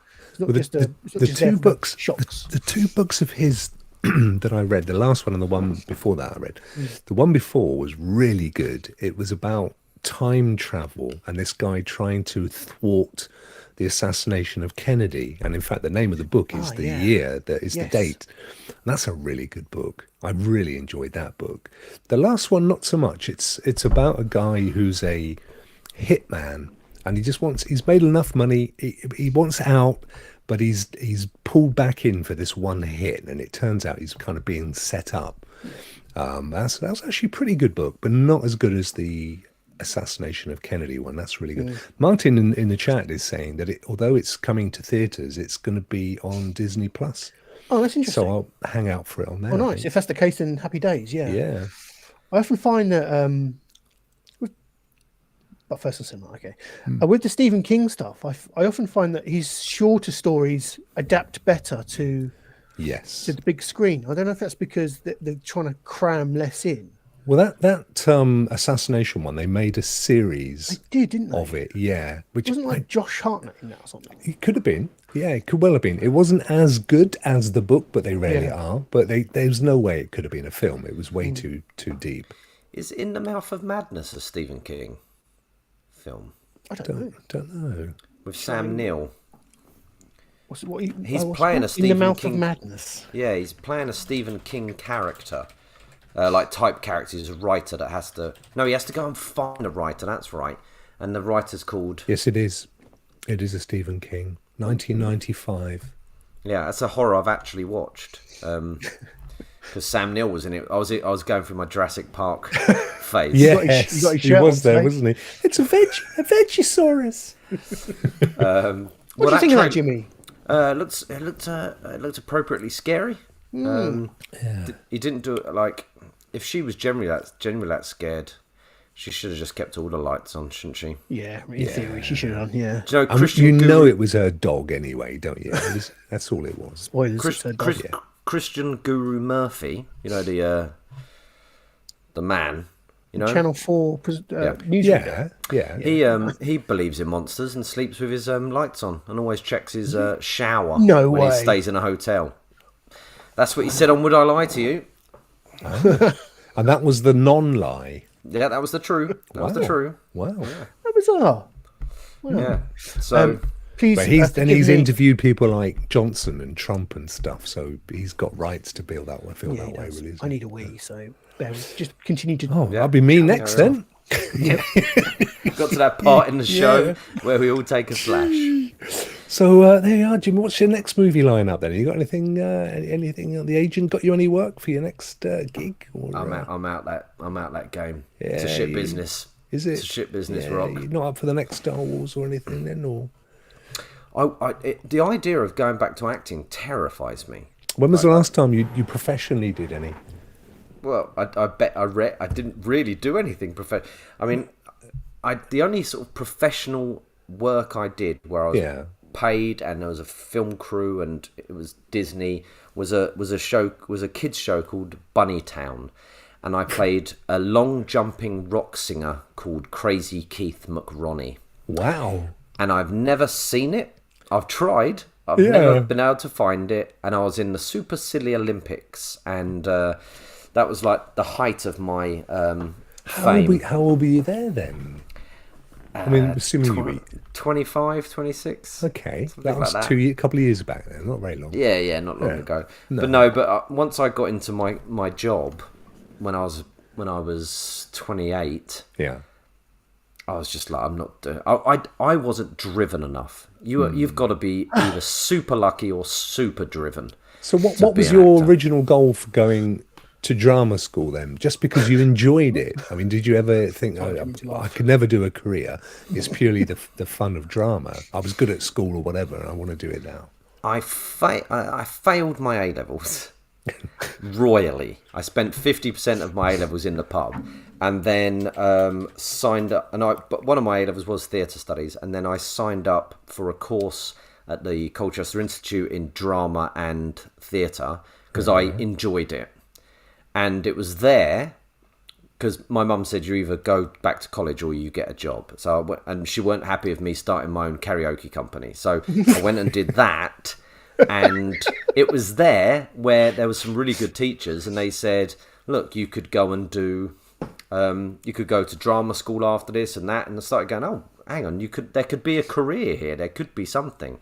And that's where I met my friends, some really good friends. One of them is filming a sitcom right now. Wow. His name is Sam Swainsbury.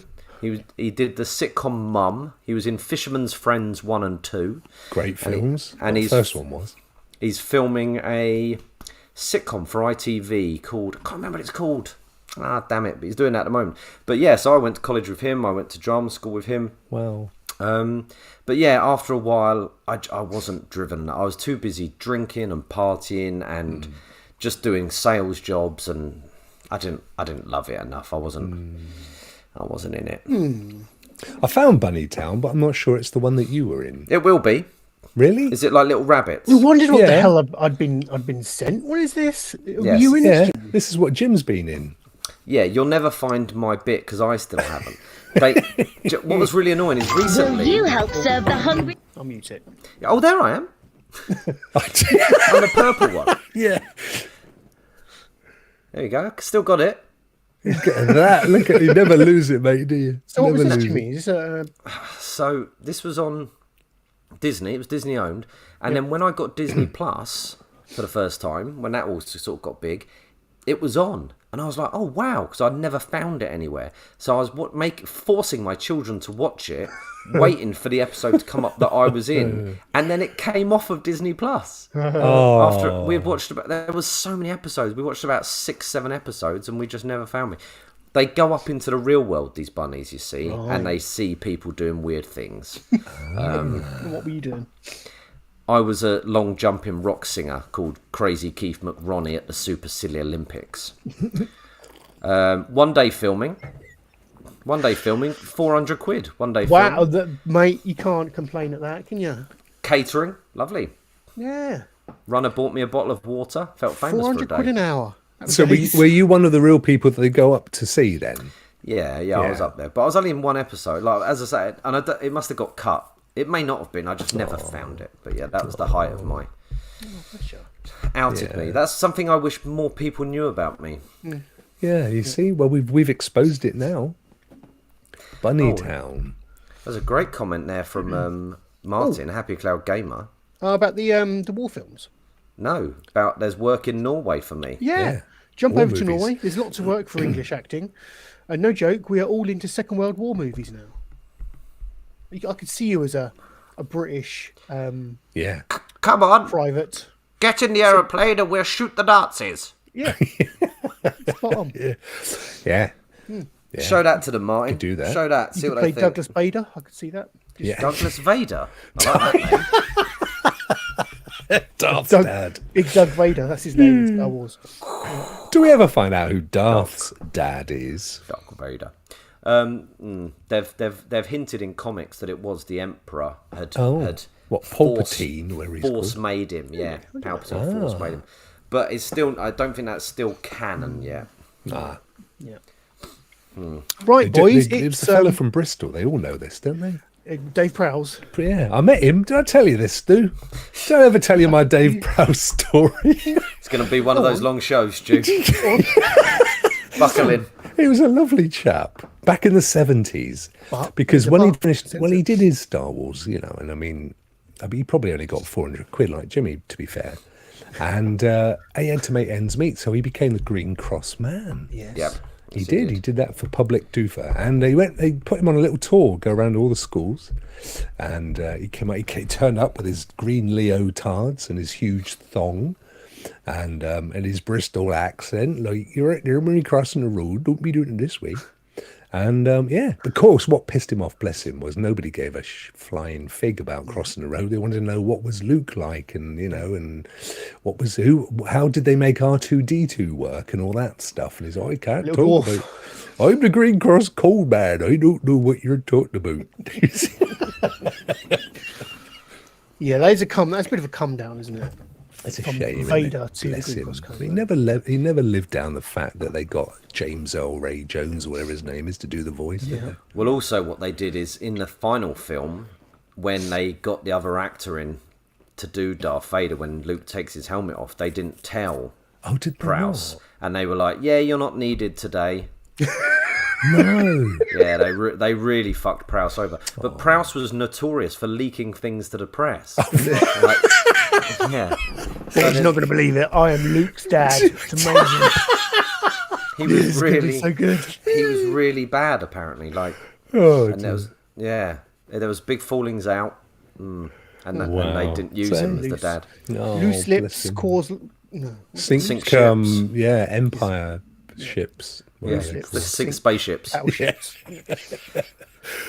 All right, it's time for the Week in Geek. We might have to cut some of this, but we'll get to it anyway. Let's I need a stinger. Let's talk about what. Well, it's the Week in Geek.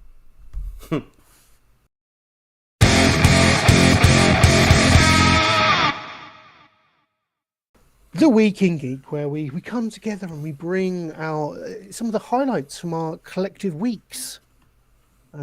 Week. Geek Weeks. Our weekly collective. Yeah. Yeah.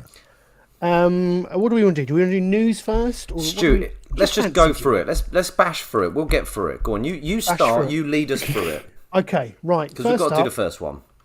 Right. This is. Forgive me. I should open the link.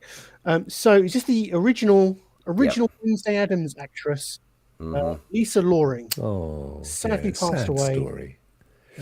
Dead at 64. She was quite young, really. Yeah. The child character Wednesday Addams in the original Addams Family television series in the 60s. Yeah. Like I say, she sadly died at the age of 64 from a stroke. This report coming from US media.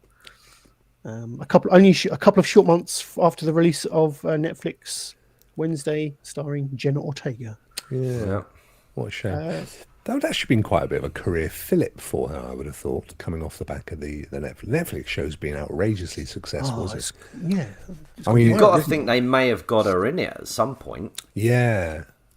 She may have done a cameo anyway. But you'd imagine her comic-conning it and all sorts, making quite a nice little second wind out of it all. Yeah. I would imagine she did all that anyway, surely. I would have thought she had it's a lifelong role. Geeky circuits. Yeah. I mean, that's what Bunnytown could have been like for Jimmy. Yeah. In his supercilious Olympics. She this is a terrible tangent. We go from that to she passed away sadly. Well, not sadly. She passed away surrounded by her family. So that's always nice, isn't it? Surrounded by Morticia. Uncle Fester. Uncle Fester the Thing. Yeah, I was there. We'll do a 2-minute. You rang. You'd make an excellent lurch, actually. Yeah. Thanks, mate. She brought to life one of the most iconic characters in Hollywood history that is still celebrated today. And I know, they did the dance in the Wednesday show because didn't Jenna Ortega put in a bit from Wednesday's dance from the 60s. Yes, she used a bit of a homage to the dance she does with Lurch. It's a lovely scene where Wednesday dances with Lurch. Yeah, it's really because she was so proper small, 60s dancing, and Lurch was so big. It looks brilliant on camera. It looks absolutely brilliant. So an iconic character, and she was the first to play it on the small screen. So sadly missed. Jimmy, you've got some Frasier news for us. What's going on in the world of Frasier? The Frasier sequel series. I'll tell you what, Stu, they are filming it today. They're filming the first episode today. Rodders is there. Rodney is there. Yeah. Is he? Frasier's calling him a plonker. Frasier's falling through bars. Didn't you stay at his gaff, old matey boy? In the States? Not me. My good friend Rob Lonsdale stayed at his gaff. Yeah, I did meet Niles and was awestruck. I was awestruck. But he's a lovely fella, isn't he? Oh, he was the nicest. Yeah. Took us all out for dinner. Paid unlike for his erstwhile Frasier Crane, who's not supposed to be particularly nice, is he? I think.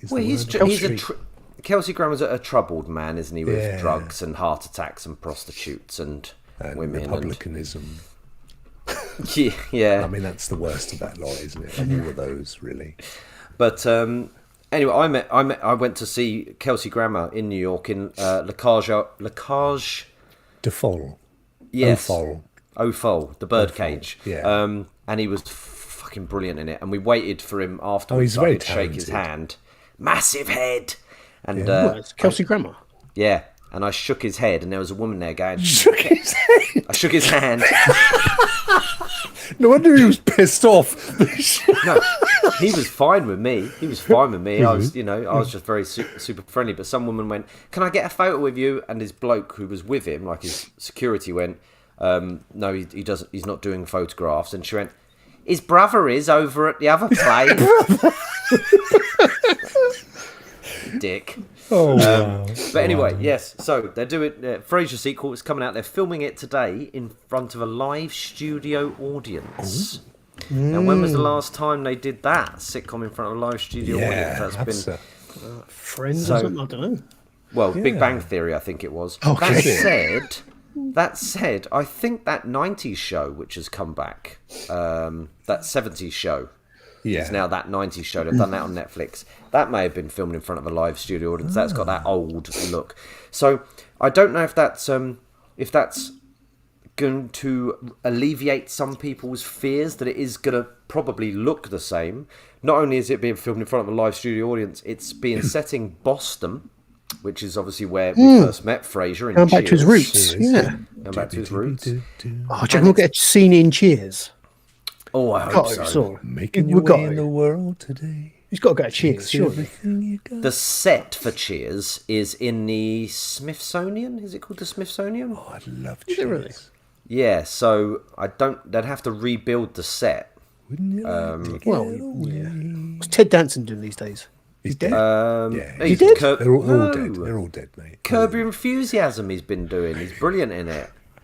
Don't spread false news. I want to know what you Republican. Has the baby, 3 Men and a Little Baby, what's that baby now? What did it grow up to be? A larger human, I would imagine. No, I'm wondering if that's it might be Marjorie Taylor Greene or something now. Deeply affected. It's like that rumor. The start of rumor that the kid from the Wonder Years was Marilyn Manson. So that went round. Not Fred Savage, his nerdy mate. Yeah. Wow. Anyway, set in Boston and directing the first episode is someone who I can't remember their name. God, he's a big time director. James Burrows. That's him, Burrows, who directed. What, from the Likely Lads? No. James Burrows, the director. He directed a lot of Cheers. Oh. He directed the first episode that Frasier came into, and he directed the first episode of Frasier, The Good Son. So he's apparently so, yeah. He's done a lot of stuff, Will and Grace, and other sitcoms of that ilk. So he is a tried and tested. It's got a chance. That's what you're telling me. Well, yeah, it's got a chance. Do we know who's? Are they all in it? Kelsey and... No, just Kelsey, because someone who has passed away is John Mahoney, who plays his dad. Yeah. David Hyde Pierce isn't coming back. He'll probably cameo, won't he, at some point? But they've got people playing Niles and Daphne's children, which we announced last week, and they've got someone new playing Freddie, his son, who's a fireman, I think it was. And then David Hyde Pierce, who is a college professor, who's an old... not David Hyde, sorry, Nicholas Lyndhurst. Who is... Oh, no, seriously? Yeah, oh yeah, we weren't joking about Rodney being in it. Yeah, Rodders. Yeah, Rodders. I can't. He's been shit since Butterflies. What about... No, he is. Well, Ros then, old Perry Gilpin, she's not in it. No, I don't know. But they'll bring them in at points, I think. Jane Leaves. They can't be doing anything these days, could they? They need to work, surely. If they're smart, they'll bring these people in. Nicholas Lind. Yeah. All of the Cheers lot are alive, aren't they? Apart from Coach. Everyone's about. Yeah, Kirstie Alley died recently, didn't she? Oh, yes. Yes. Yeah. So there you go. Frasier is coming. Starts filming tonight. Soon. Yeah.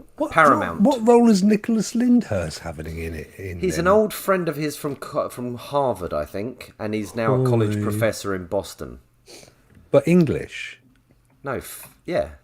I mean, he may not be. So many English actors in the stuff American shows these days. Well, I thought you meant he's teaching English as a professor, but no, I think he's psychology. It's something in psychology.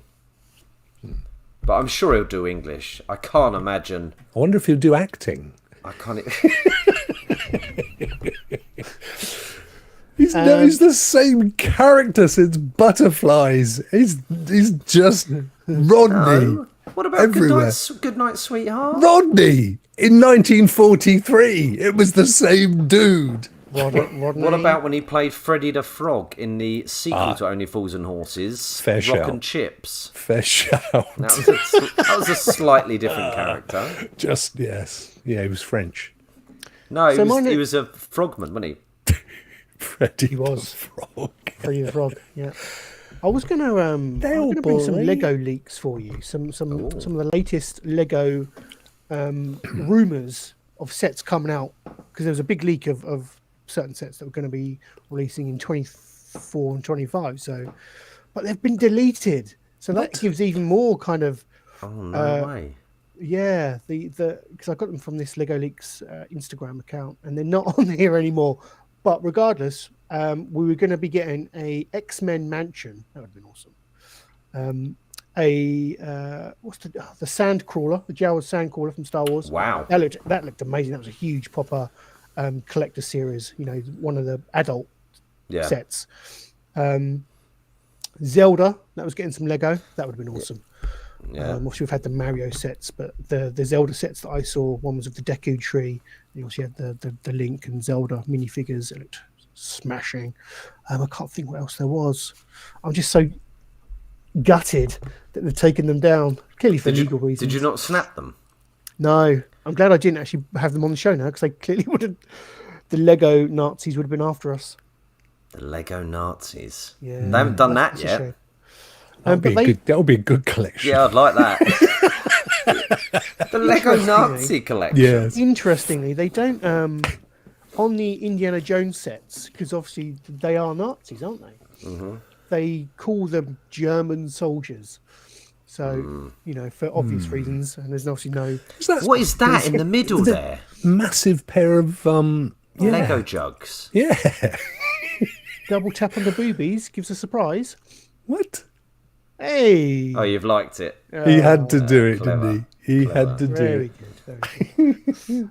But I'm sure if you go search for the rumors on Google, sorry, very snotty. Particularly go search for Zelda Lego and the X-Men Mansion. They both, for me, they were some of my favourites. But yeah, Lego leaks. There we go. There we go. And this is always a good hashtag to follow on Instagram if you want to find out the latest Lego leaks of sets coming soon. I mean, no, these are these going to be? Are they just concepts? Oh, I can't remember. Nerdgasm. Anyway, yeah, go check them out. Go search for. And that Mandalorian's pretty cool. Look at that, with the missiles firing off and smoke and stuff. That's awesome. Lego. I haven't got a set at the moment. I feel naked without. What, to not have be at building least one? Yeah, I need to have one on the go. Yeah. At one point. Got a load for Christmas, but we've blasted through all that now. What do you do when you've made them, Stu? Do you glue them together and chuck them on the shelf of Tit Rock? That's where they go. Oh. Yeah, but do you glue them together so they don't? No. That feels like sacrilege to me. Yeah, gluing a Lego set. I know, but it means that they're forever. They're forever Lego. Yeah. Well- No, I agree. No glue. Okay. No, I mean- not even the stuff that melts plastic just to give it extra.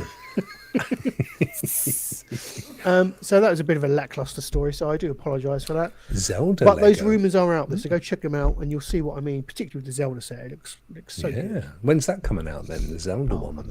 I think these rumours for like it all transpired from a survey they sent out to I don't know a particular subsect of Lego fans, and they said, how much would you pay for these sets? Ooh. So there's no guarantee that they are going to be final sets that they release to the public. How much would you pay for sex? That's a good question, isn't it? Yeah. Whatever it costs. So far, I've paid. How much is my mortgage? I met all of Alexander's family. Yeah. Yeah, there we go. What's next? It's the DC news, Stu. Oh God, yeah. Do we want to do this? Can we fly through this? I won't play the video. I was going to play the Okay. video, but let me see if I can find. I think there's a good roundup of it on IGN. But basically, James Gunn, who is the head of, he's basically playing. He's in that Kevin Feige role. He has his role of at Marvel, overseeing the whole Marvel Cinematic Universe. Who owns DC Universe? Who owns Warner Brothers. Warner? Yeah, Warner. So you They're got not James doing Gunn much and with it, another. are they? I can't think of the other chap's name, but they're basically kind of almost rebooting and trying to follow that same. That's Marvel. Yeah, They should have done this a long time ago, shouldn't they they? should have done, and they tried with the Snyderverse, but I think they just had the wrong person helming it, really, didn't they? Because he just made rubbish films. I'm more of a DC man than a Marvel man, if I'm honest. Yeah, I love Superman and Batman. And Just before we move on, Stu, Yes, mate. Martin in the comments has put Hello, Martin. should do a Happy Cloud Gamer Martin, sorry, should do a YouTube channel building Lego. If you go to our channel, Martin, you'll see plenty of videos of Stu building Lego and my wife building Lego. Yes, Yeah. it's all on there. Bricking And It Stu's series. son. Bricking it. They're all on there. Go check it out. Not Go now. check 'em out. Go later. Please stay, because Yeah. right. So you could have one on your phone while you got this on your TV, and then you'd be doubling That's up. true, That would yeah. work. That would work. One per eyeball. Yeah. Yeah. Okay, I found the. Like any common slug. I've been called that before. Right, here we go. Here's the. Oh, no, it's not it. I'm so sorry. And there it is. There it is. No, Up. Copying the wrong thing, boys. That's what's happening. Oh, Up mate. on the screen. You're gonna pop up Bunny Town again, weren't you? Well, if anyone can worse. find Bunny Town, where we can stream it. Here we go, Stu. So James Gunn came out and gave a press release and did a 5-minute video on Twitter where he announced the next generation of DC films. You know, they are starting their universe again, rebooting it. Bring them They on, announced- Stu. They announced the films that are going to kick it off. Right, so here we go. So we've got a Superman Legacy, Interesting. which is going to be a film written by James Gunn himself. Follow Kal-El as he reconciles his extraterrestrial origins with his human family and upbringing. Right. So that's kind of rebooting the Superman. Isn't that every Films? Superman film? Pretty much. Yeah, Yeah. it sounds very similar mean, to come every other on. Superman film we've had. And Cavill's not coming back. Yeah, so we'll have a new Superman. Okay, not worried. Michael about B. Jordan was tipped, wasn't he? Well, I think that film is still coming out, isn't it? Oh, so I'm God, sure DC's a mess. Yeah. The Authority. Don't know much about this comic book series, but this ensemble dates to a 1999 series published under DC's Wildstorm imprint. They are a group of 7 heroes with very high concept superpowers. Jack Hawksmoor is physically bonded to cities, drawing his strength from that. Sounds rubbish. Yeah. I'm a physically city. bonded to cities. It's like Lego glue. Yeah. I felt so weak coming back from Cleethorpes. Yeah. So that sounds like a misfire for me, but we'll wait and see. The Brave and the Bold. This is interesting. So this is a reboot of the DC Batman series. Obviously, they've got the ongoing Batman movies that are currently being produced. There's that trilogy. What with Robert Bat? Yeah, that's the one. But this is going to be the DCU version called The Brave and the Bold. So it's going to have Batman and Robin, who's going to be played by, or who's not going to be played, it's going to be Bruce's son, Damian. Damian. Is that right? Is that what? I don't know. I think so, Damian Wayne. So who's playing Batman? Is this Keaton? No idea. Or we got a new Batman? We don't know. Yeah, we don't Just know give yet. it- None do of the another details. Batman. Just a reboot Batman, and the Batman they're making, that's going to be under another umbrella. That's going Was to be Boys Marvel or DC? No, I think it was Black Horse, isn't it? I was neither. Okay. Don't think so. Supergirl, Woman of Tomorrow. We want a Supergirl film. We want that, don't we? Yeah. Yep. The Want that as about much as I want Superman. Or the She-Hulk. yeah. Swamp Thing. This could be good. If it's like the other, the 80s Swamp Thing film. They did a TV series of Swamp Thing. It's on Netflix. They did, which was nice and dark, wasn't it? I like Swamp Thing can be quite dark and terrifying, so I'd be quite into that if they use a similar tone. So that could be interesting. Creature Commandos. We're heading into the DCU TV shows now. James Gunn is the writer of this series. Amanda Waller forms another super team of monstrous prisoners. Sounds like Suicide Squad, really. Yeah. Well, it's directed by. What? Oh, and they're bringing out the Rick Waller TV series. They are. Waller. Yes. Amanda Waller stars in Waller, so they're bringing back Viola Davis as Amanda Waller. It will feature Team Peacemaker. So this, I think I did read that this is almost a follow-up to Peacemaker, but without Peacemaker. So yeah, I don't know. That was great, Peacemaker. Peacemaker was great. Yeah, it was. So it'd be a shame if they don't do anything with more Peacemaker, because that was good. Written by Watchmen's Crystal Henry. Now, is that the TV series Watchmen? No, I think it is. Yeah. Which was good. I like that. That was a good show. Booster Gold. Don't know. Another superhero. DC Lanterns. Oh, that's the Green Lantern Corps have been Galaxy's foremost law enforcement agency since 1959. Blah blah blah. So they're doing a Green Lanterns TV show. Yeah. Paradise Lost. Oh, that's the Wonder Woman stuff. That's set in Wonder Woman's world, I think. I'm loving Rock's what's it called? AMSR? ASMR. As we're talking. If you're trying to go to sleep at a moment, just listen to the crunch of Rokk and Stu get annoyed by the DC slate. But it looks like they're going. It says here they're going very Game of Thronesy with Paradise Lost. Oh God, Jesus Christ! Expect incest galore. I'm in. Jimmy's back in. There's a lot there to unpack. Go look at the. Go check it out on the. When they say another TV series, are they actually is this stuff being commissioned, or are they just hoping? No, this is all stuff that's being baked as we speak. Where will it turn up? HBO Max. HBO would buy this. Well, Warner. Do Warner own classy, HBO, or do HBO own Warner? I don't know, but that's HBO is Warner's. Oh, okay, I didn't realise streaming. That. Imagine the HBO directors going, "Oh, please don't." Look, we've just done The Last of Us, and we're known for Boardwalk, but don't give us this shit, guys, please. I know.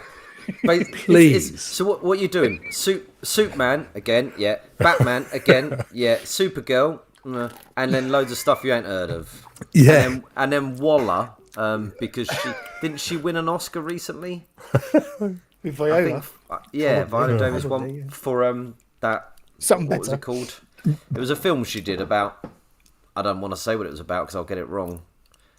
The African Queen? It wasn't called the African Queen, but something like that. Like she was a warlord. African warlord. Oh, like a Wakanda thing.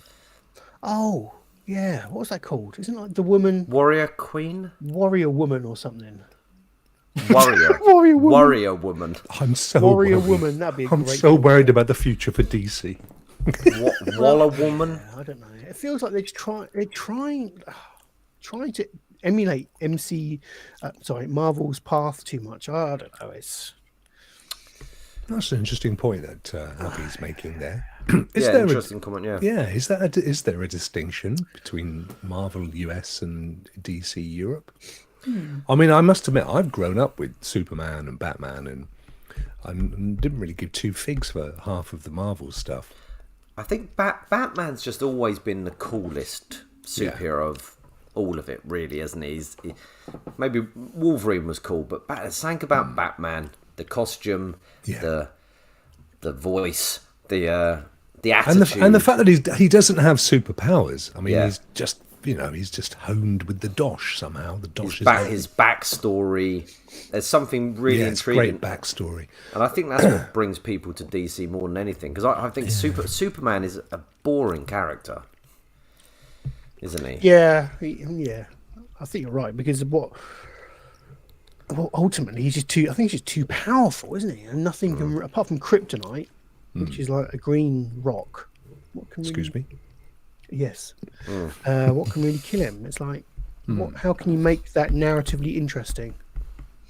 They could do. I mean, they could do a lot more with him, couldn't they? If they did like the Batman trilogy, the old who directed those three? Nolan. If they said, Nolan, do a Batman trilogy for Superman, make it go deep, dark. We want his emotional side. We want to see him being almost as susceptible to his emotions as he is to kryptonite. Find a way to have his emotions cripple him. Maybe it's love, maybe it's lust, jealousy, whatever it is. But we want you to get in, make him dark. Superman. I think they almost tried to start doing that with Man of Steel, but they never really. What was the really awful liked TV series that was on BBC forever? And it was not Lois and Clark. Smallville? Yeah, Lois and Clark. No, not Lois and. No, well, there was that the one? There were, was there two sons and. Oh, that was the recent one, wasn't it? Yeah, recent one. I watched the first few and I thought this is awful. I liked Smallville. I did enjoy Smallville. Yeah, I never saw it. It looked good. Well, that's probably because they were doing, they took, Clark as a character and kind of, this is him growing up, trying to deal with his powers, so that it does have that kind of depth that we were looking for. Because that hadn't really been plumbed before, had it? It was usually sort of find him. They would have like 10 minutes on the farm where he's lifting the tractor up to save his dad or what. Yeah, that'd be it. And then next thing he'd be at the Daily Globe or whatever it was called and trying to knock off Lois. And it's like, well, what happened before this? With his sperm that ejaculates at 4 million miles an hour and shoots through every woman known on Earth. That's it. If you want a good Superman cartoon, there's a cartoon called Invincible on Prime. Have you seen that, Rokk? No. It's brilliant. An animated series. But it's not Superman. It's not Superman, though. No, but it's sort of like... It's about a Superman, though. A Superman and man his with son. superpowers. And there's a guy called... what's he called? Omni-Man? Omni-Man. Is it Omni-Man? But he's voiced by J.K. Simmons, and he has a son who's coming into his powers, and it's brilliant. Invincible. On Prime. It's so good. Yeah. Make a little note. Yeah, I haven't watched it, but certainly Jimmy and the other boys who were on the show before were raving about it. So it comes with high praise, and I think there's a second series coming soon. Oh, I hope so. So it's a good time to jump in, Rokk, I think. Yeah, I'll check it. Check it out, man. Right, I'm just going to blast through what I just wanted to mention The Last of Us, particularly episode 3. What have you been watching The Last of Us? Oh, mate, have I? And episode 3. Oh, so good, wasn't it? Award-winning all over it. Absolutely So amazing. good. Yeah. What is that banging, by the way? Have you got a bass drum under your desk there? I'm not assuming it's used to you. Hang on, wait one. I can't hear a banging. Got a visitor. Stu's got trapped in his wardrobe. It's the Boogeyman. Come on, mate. Come and say that. Has he been trying to come in all this time? It's the Boogeyman. Bless him. Hello. You all right, mate? Oh. Bird news. I haven't got any bird news this week. Oh. Oh, I know. I'll tell you the last Hang week's on. bird news. Hang on, Stu. I'll give him bird news. Well, Can he hear me? Can he hear? Rock's got some bird news for you. Yeah. Oh, God. What's he Hello, gonna say? Benji. I've got. Do you want to hear my little birdie? All right, you listening? Here he comes. Oh, that's good. He is a man of talent, this Rokk. Yes. Wow. He's flown away. Very good. Very good. Oh. You wait till you watch that back, Stu. You're going to love that. I want to hear it. I know, don't. I'll listen to it on the replay. You right there, mate? You like Yeah. that? There you go. He's happy high now. five. Oh, Night. bless him. Love you. Take care, mate. Bless him. Bird news. I gave him some news. bird news. What were we talking about? Last of yes. Us, episode 3. Last of Us, episode 3. Award-worthy. Oh, it was so good. Telling a beautiful love story in this apocalyptic world that we've become accustomed to in the first 2 episodes. I don't want to delve too much into the plot, so I just want people to go out. Jimmy, I want you to go out and watch it, mate. Have you not seen it? Have you not seen it, Jimmy? No. Oh, it's you could talk about. We won't, episode, I don't want to spoil it. We could talk about episode 3 for hours, because the thing that was gorgeous, they took one incidental character from the game who's in it for seconds, and they gave him a whole life story that was encapsulated in the one episode, and you feel for this guy and his partner so much, and yet you've never met them before, and you're never going to see them again in the series. It's just beautifully written, beautifully filmed, a very moving story. Was Nick Offerman in it? He was, yeah. Yeah, He's great, Nick Offerman. I love him. From Parks and Recreational. Yeah. And what was so beautiful? Oh, no. How should I phrase this? It was a love story between two men who kind of just found each other in this apocalypse. Yeah. You know, and it's just like a chance encounter, as Rokk says. And it was amazing. It was just amazing. It's incredible how much you kind of bought into that relationship and were so moved when certain things happened. Yeah. In the space of an hour's episode, they it wasn't even the whole episode. I mean, it was bookended, but just beautifully acted. A great story. You really felt for these two characters, didn't you, Stu? You really did. Very much you so, couldn't be failed to be moved by it. Beautiful. It's so every episode so far has been superb, and I just think it's got a wall written right the way through it. I'll watch some of it. I will get. Will any of it scare me so far? No. I mean, there's and you might go, but it's not. Do you know what? You could watch episode 3. I mean, I wouldn't recommend it, but you could watch episode 3, which isn't scary at all. It's about relationships, and not watch the previous 2, which have some of that in. I watched a zombie film this week. That's the crazy. I watched I watched a film called Wormwood Zombies or something. It's an Australian low budget in terms of cast. There's only about 15 people in it, maybe actually 30, because a lot of extras. But the special effects on these zombies were brilliant, and they used zombie breath to drive their cars and stuff. They strapped like gas masks to them. And it was on Prime. It was really good fun. It was Australian, and they were after this hybrid zombie who's half zombie, half like human, sort of zombie but functional. And they would do it. They were injecting zombie blood for to get high. It was good. So I can watch zombie stuff. I don't want it too scary. I tell you, the thing about Last of Us is, have you ever seen the game or played the game? No. No, okay. I mean, it's just known for being one of the best narrative games. I've heard that. It is great. The thing I love about the series is if you imagine they've got this linear game pathway. So, we've got to follow the game, and so far we've done that. But along the way, because we've got more time, let's actually explore where this disease came from, and it's got to be something really nasty. So we've got to work in how it works. So we'll go through the science and we'll cleverly do that so that what's going on. Let's look at these characters in terms of their other relationships along that journey that weren't covered in the game. And you end up with something that's multi-layered, like a really much bigger layer onion than the game itself. But you don't need to have played the game.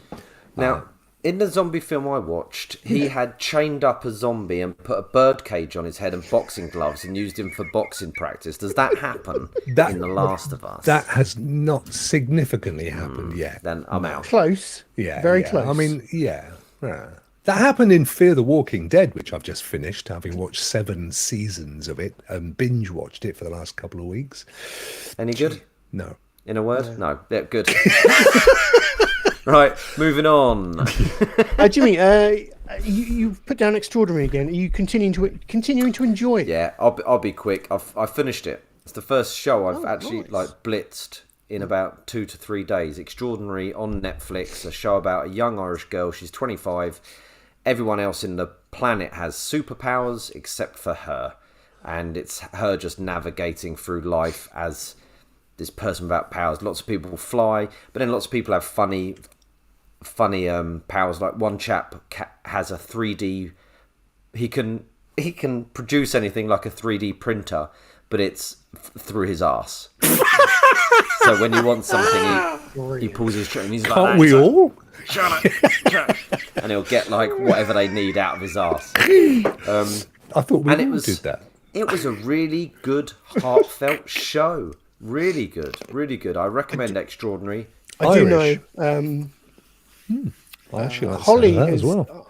asked me during the week what the show was that you were watching. I said it was Extraordinary, so I think she has gone out and watched it. So at least one person has. It's on my watch list now. 30-minute episodes. What's it on? Netflix. You'll watch the Oh, no, first it's, episode and you it's completely Disney get Plus. the idea. Oh, forgive me, Plus. Disney Plus. Yes. That's Sorry, good. thank you, Stu. Yeah, that's okay. That's okay. Disney Best thing on Disney Plus. And There we go. Finished it, loved it. Keep watching it. I just quickly, I just want to say I've rewatched Loki this week because I finished the Infinity Saga now, so I've done all the first section of Marvel films. And when you finished Endgame, if you're doing it in timeline order, you then have to watch Loki. And I really enjoyed Loki. It was so good. Did you? Yeah, I did. I think it's being able to binge it does make a hell of a difference. Because we didn't enjoy it before, did we? I know. I wasn't overly keen, but like I say, just having it, being able to watch it all on demand, just one, it is more coherent. You know, you're not having to wait a week between each episode. That makes such a difference. It does. It really does. I would Yeah. I'd be interested if you went back and watched it, Jimmy, to see if your opinion changed. I know you probably won't. It's a time thing, isn't it? Why would you go back? But yeah, I'm watching Star Trek again. Well, yeah, that's. What, the original? No, DS9 at the moment. There's always a Star. I'm always watching some Star Trek again. I love Star Trek. I just wanted to mention that. Yeah, I really enjoyed Loki. Isn't there a new Star Trek coming? There's loads. There's Prodigy. There's Discovery. There's Strange New Worlds. There's. No, I mean coming, as in it hasn't happened yet. Yeah. Because all of those have. I mean, I'm talking about one that's not a second or third season or anything. I mean, a brand new. I don't think so. There's second season of Strange New Worlds, fifth season of Discovery, I really enjoyed third series of Picard. Yeah, I'm looking forward to the third series of Picard. Well, they're bringing most of the next gen people in, I'm aren't very they? excited about that. Yeah, it's going to be good. I might do live watch-alongs with that, Stu, or something. Oh, nice. Love it. Rokk, I'd be a poor host if I didn't ask if there's anything that at this point that you wanted to mention before we go on and talk some wrestling. Briefly. Yeah, well, very briefly. I don't know if you guys have ever watched Yellowstone. It's a massive success. Is that Kevin Costner? Kevin Costner, indeed it is. And it's huge in the States, so it kind of was on my radar, and I'd sort of put it to the old wish watch list for when the wife and I got through Christmas and everything. We had something we wanted to watch. And there's actually Yellowstone, which is loads of seasons, Kevin Costner. And then they brought two separate kind of mini series that are in its universe. So the same people, but as a prequel. So there's 1923, that's what it's called. Harrison Ford and Helen Mirren. And then 1883, which I forget the name of the guy now. He's well known for doing cowboys and stuff. Anyway, so we watched all of we started at 1923 because that's what was recommended on IMDb. And it is amazing. I mean, just amazing. Harrison Ford, best I've seen him do, actually. And Mirren, she does a really good Irish accent. It's so moving. It's such a really, really good show. And then we watched, so there's 8 of those in total, but they've only shown 4. There's another one coming up on Monday. So we went back and started 1883 as well, which is the beginning of the whole thing. We've watched 2 of those, but we thought we'd get the prequel stuff out and then do the main, but it's just amazing. It's actually MTV Productions. No. Interestingly, but it's big budget stuff. Every one of them's got big actors, very well written, but it just takes a wholly different viewpoint on the kind of Prohibition time and the post-Civil War time in the States. Very, very good. Yeah, I'm keen to give this a go because Deadwood is one of my favourite TV shows. Yeah. I love Deadwood. Yeah, it's in that vibe. Yeah, if it's giving me those vibes, and that's nothing but a good. You'd like it, mate. Yeah, you'd like it. Has it got Lovejoy in it though? Is it? No, Lovejoy's not in it. Sorry Very about that. Lovejoy C-bombs. Is he still around? I hope so. Yeah. I usually start by saying they're dead. misinformation. Well, I've got my popcorn, boys. Bring it on. Right. Well, I think we should try to combine two segments into one here, Jimmy. I agree. Kind of cover all bases with this segment.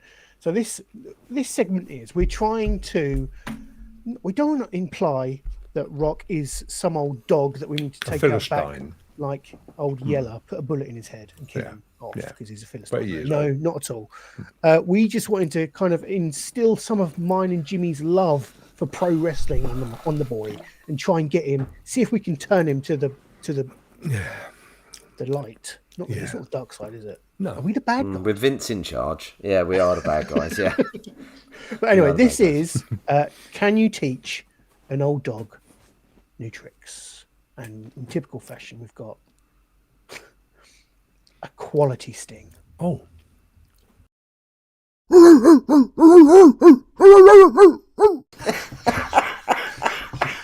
want that again? I'm done.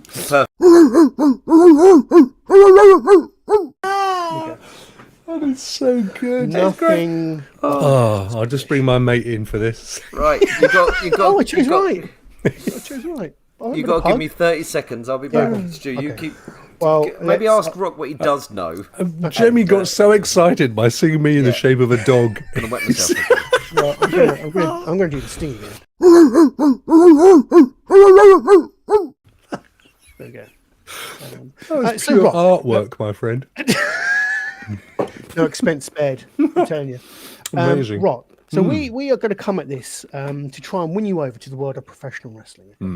We've had the big event this weekend was the Royal Rumble. Okay, so it's one of 4 big events in the world of WWE, World Wrestling Entertainment. Okay, you've got Royal Rumble, SummerSlam, WrestleMania, which is the biggie, and Survivor Series. So they're the big 4. So when I was giving money to the WWF as a kid, it was going towards pandas, wasn't it? It wasn't going to Hulk Hogan's retirement fund. You're okay. So as a base level, what is your knowledge of wrestling, or do you have any history with wrestling? Do your kids do your girls No, like I've never wrestling? liked it, mate. Okay. I mean, all I know of wrestling. Oh, Jimmy's back now. Now I'm under pressure now. All I know is that it's kind of. How can I put this? It's hamming it up. It's kind of at its base level, there's a bit of physical going on, and people get hurt, and therefore they have to be properly trained and everything else. But it's like as close you can get to Hollywood in a sport. Yeah. Razzmatazz. Yeah. Ridiculous storylines, characters, characters. They've all got brands. They're all characters.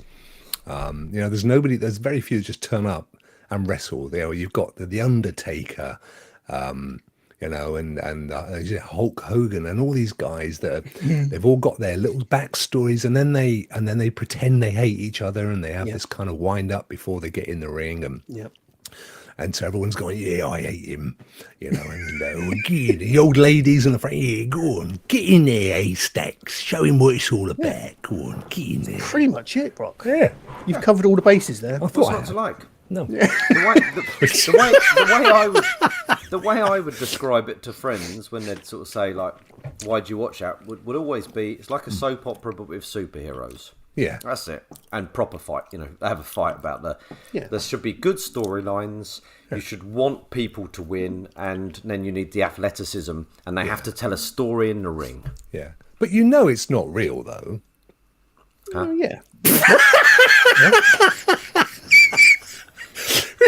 But did you know it's not real, though, right? Yeah, but Yellowstone's not real, but you still enjoy it. No, I know, but I don't pretend it's real. Nor do we. No, but so there are those that do. There are those that genuinely think that they, back in the day, they kept what was known as kayfabe. That was known as kayfabe, where it was real to everyone. They pretended for a long time it was real, and then it started to get like, is this real? Like, what does that mean, kayfabe? Kayfabe is it because of the name that they used to put up as the director or something as kayfabe?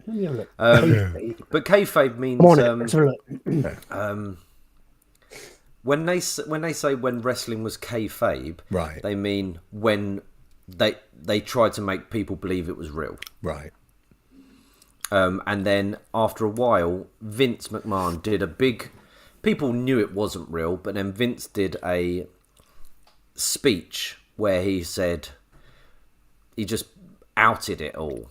But even though people knew anyway, he outed it. But he did it in a way that got people excited for it still, because it was in the Attitude Era, which was when they went all Jerry Springer, and there was boobies in it and swearing and dick punches and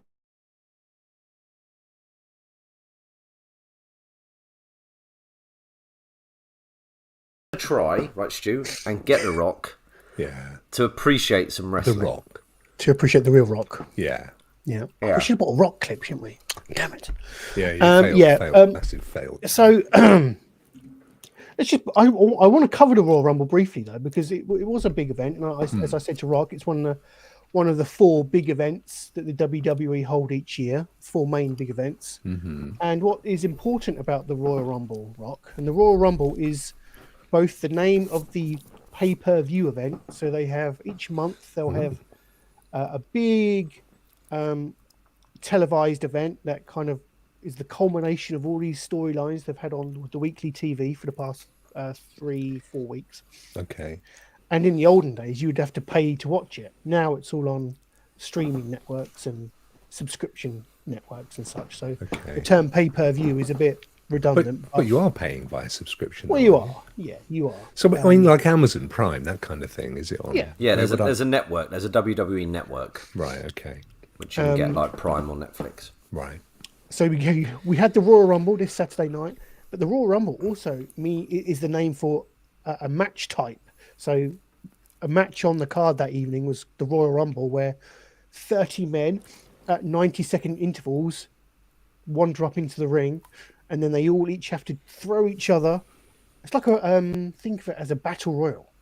30 men enter the ring, not all at once, but 64 in and only one gets the chicken winner, dinner. and that one winner then gets a title shot at the big event of the year, WrestleMania.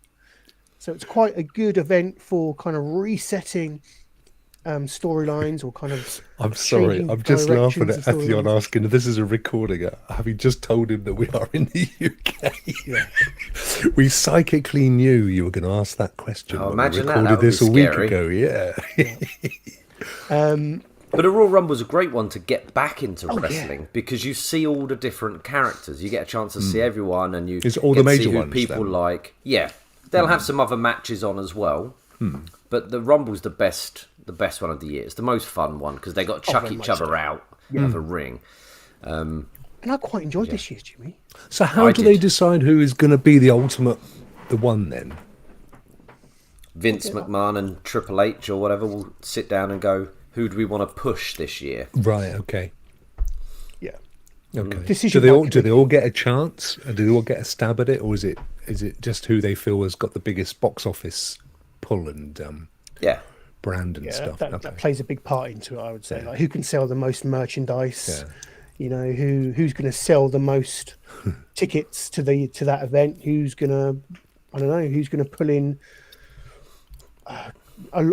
most of the decisions are probably financial, aren't they? In that respect, I think if you think about it, really. It's a business, isn't it? Ultimately. Yeah, there was the year when Daniel Bryan should have won, when everyone in the WWE universe, i.e. the fans, wanted a guy to win called Daniel Bryan, and they purposely chucked him out because they were trying not to push him because he was a 5'9", built like me, wrestler.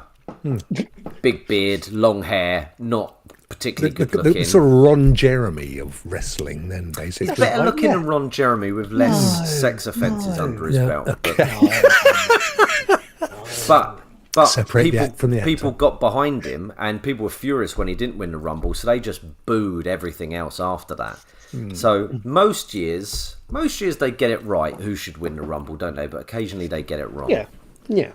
So who was it this year, or was that a spoiler that you don't want to? No. I think it's a week ago, so I think we're well within our rights to discuss the results of the Rumble. Fair warning: if you haven't watched it yet, then we will discuss who won. Catch up. Watch the events and that, or won the events, I should say. So Cody Rhodes is a wrestler, Rokk, who's just come back from injury. He won the men's Royal Rumble because there was a men's and a women's match. Jimmy, were you happy with the result, and did you enjoy the men's Rumble as an event, as a spectacle? Yeah, as an event, I really enjoyed it. I know Midian, our brother from the Renaissance Men, said the booking was bad, but I really enjoyed it. I enjoyed Gunther coming in at number 1 and going the whole way. I do agree that Cody Rhodes, who won it, Rokk. The problem with Cody, he's been out injured for a while, and he came in and he drew number 30, which means the time he got in, he was the last man in the ring. Yeah, others are knackered by this point.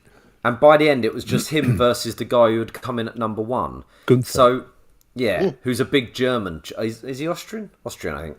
Yeah. So I was sort of rooting for Gunther, to be honest.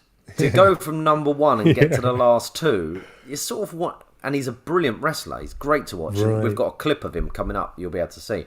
But he's a bad guy. He is a heel. Okay. He's known as a heel. So if Cody would have come in at 8 or 9, I think it would have been better just to give him that build rather than getting that last spot and then winning it. Would you say that it's wrong to say that there's a level of ballet to the thing, in the sense of you could look at it and go, well, it's just dance, isn't it? But when you really know, and you recognise that the amount of skill and artistry that you don't see if you don't know. Do you understand what I'm saying? I think you need to watch the right matches to go, oh, this is actually good. This is actually, when you can see the dance, when you can see what they're doing, when you get the story. Yeah, exactly that. Yeah. I think when you get two performers in the ring who are excellent in their craft. Yeah. I think Jimmy's spot on. Like it does then take on a type of performance, doesn't it? Like it is almost dancing, Yeah, but if you've got 2 7-foot sweaty men in there just clubbing each other like really slow, pondering match, then it's not particularly pleasurable to watch. So you do have to get the right people in the ring to really start to appreciate it as an art form. That sounds when you were kids, when you guys were young and you presumably picked up your interest in it, was it easy to watch in the UK? Did they have, or did you have? No. It was Sky, wasn't it? Yeah. Which, it wasn't particularly prolific in those days. So you would either have to go around to friends who had Sky or borrow a tape of the event. Oh, right. Okay. So you really had to hunt it down. Yeah. Yeah. WCW, which was the other big wrestling company, they put that on ITV at like midnight, didn't they? Or 1 in the morning. You could watch some of that, but obviously you'd fall asleep, but you wouldn't make it because we were about 8 or 9 or 10, and you just staying up that late was hard. So yeah, you had to, I remember buying WrestleMania 5 from the Co-op on Mersey VHS. I think it was £18. It was a lot, and my mum didn't want to get it to me. I was like, please get that for me, WrestleMania 5, and had Macho Man on the front. Yeah, brilliant. It was great fun wrestling. Just going back to this year's Rumble and the ladies' event, Rhea Ripley won the Royal Rumble, so she'll be going to WrestleMania for a title match. One of the headline matches. So that's the real reward here. You're going to be main eventing, as they call it. Yeah, and she went from number 1 to winning it. Yeah. So she was like Gunther, but she actually won it. Yeah. Okay. Yeah. I think we called her winning it, didn't we, last week? So we did. We clearly thought that it was something that was going to happen, and I think I was happy with that result. I know she's had a good run of recent months, isn't she? Getting involved in that. Dominic Mysterio. Yeah, Dominic Mysterio, Judgment Day kind of shenanigans. Sorry, Rokk, he's probably. No, I'm interested. I'm just. Is there like in real physical sport like rugby? Is there a point where they've only got a shelf life of so long before they actually could get injured? Ask Ric Flair. Ric Flair's just had his last match at 70. No, they do tend to go on. A wrestler doesn't hit their prime till I'd say mid-30s to late 30s. Seriously, that's when they start to get all the ring craft and everything, and the understanding of the stories, showmanship. There is that like kind of sweet spot, isn't there, where they're not too the physicality hasn't kind of. It's not too much for their bodies, but they're just old enough to have learned enough. Interesting, like you say, ring craft, and you can see as well, therefore, how and why so many of them go on to have an acting career, because that is obviously a big part of what their craft is. Mm. Well, lots of them try, don't they? And then, I mean, The Rock is obviously one of Dwayne's the biggest done well, stars. Yeah. John Cena's doing well. Hogan did okay. Yeah, well. Batista, I guess Batista's doing well.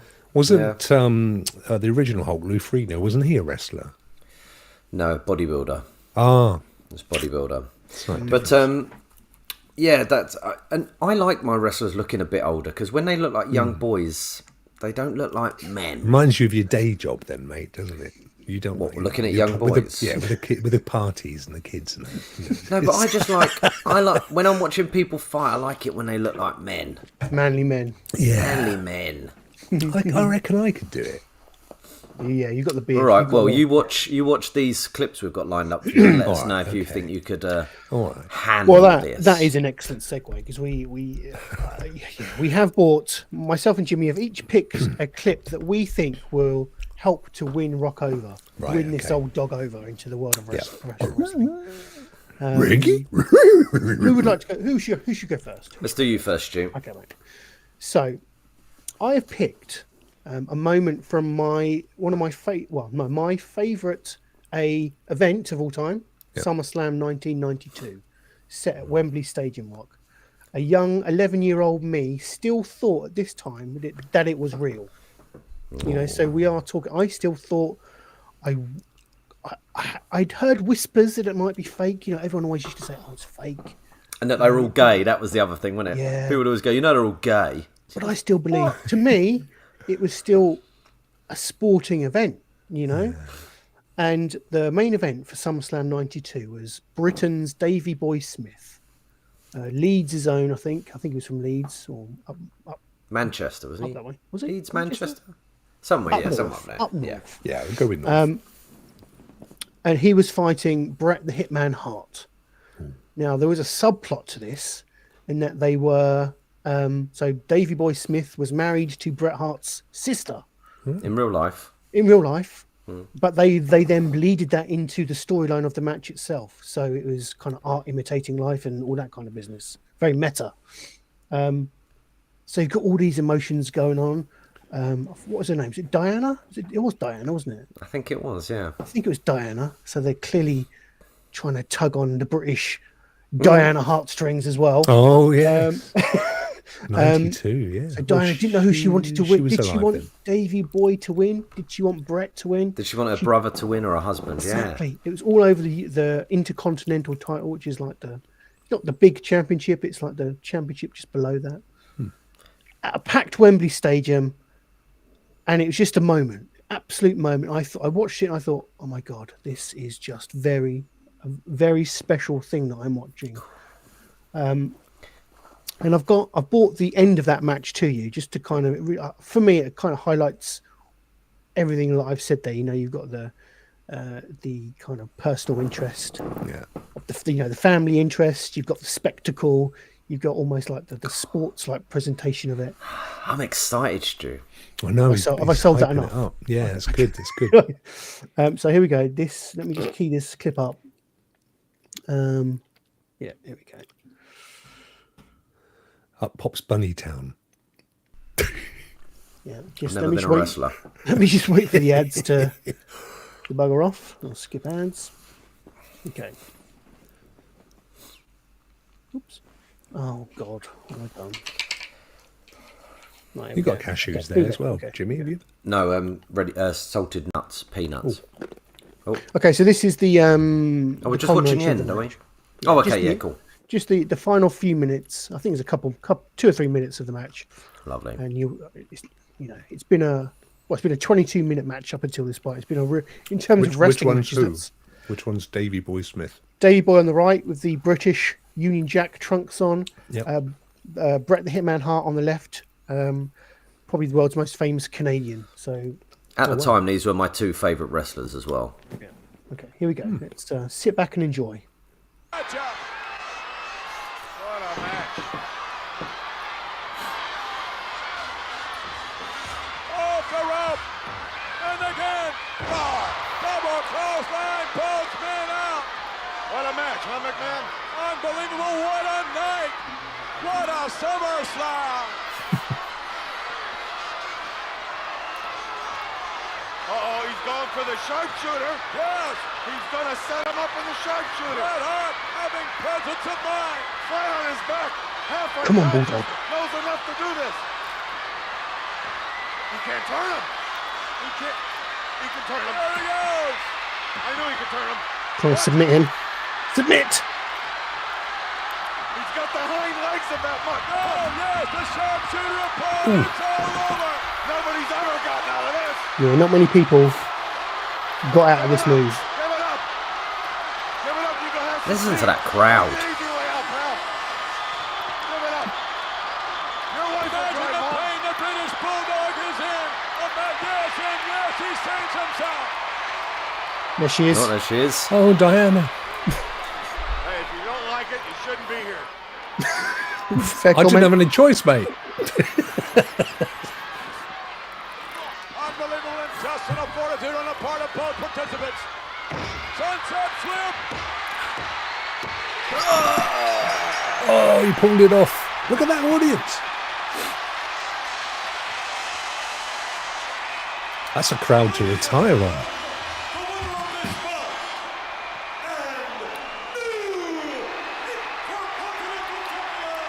I'm getting goosebumps just watching it again. So good. I can't believe it. One of the greatest wrestling matches of all time has just taken place here at SummerSlam. The new Intercontinental Champion, the British Bulldog. That crowd is insane. Oh. Fast count. Yeah, it probably was. Jam-packing Wembley Stadium to witness the spectacle. Yo, Adrian. And hopefully, Roided up at his peak. Yeah, Matt Hitman's not getting up, lads. That's the belt, stupid. Put it on. You won it. That's what Can the family reconcile? Well, with commentary, you usually have one guy doing play-by-play, and then you have usually a guy who's a bit of an arsehole. Right. He's crying. He is crying. I never seen a dog cry.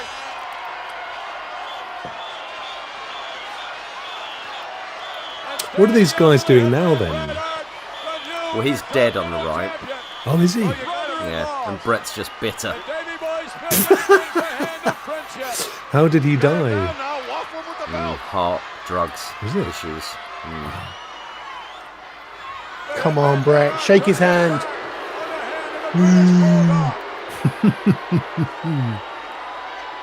That's all pantomime, isn't it? That's glorious pantomime. Yeah, of course. Why would you shake a guy's hand that beats you? Oh, That's great acting from his sister. I believed her so much as an 11-year-old boy. Oh, we're going to have some more here. We're going to go at it. We're not done with each other yet. The mark of a good sore loser. There it is! Yes. Yes.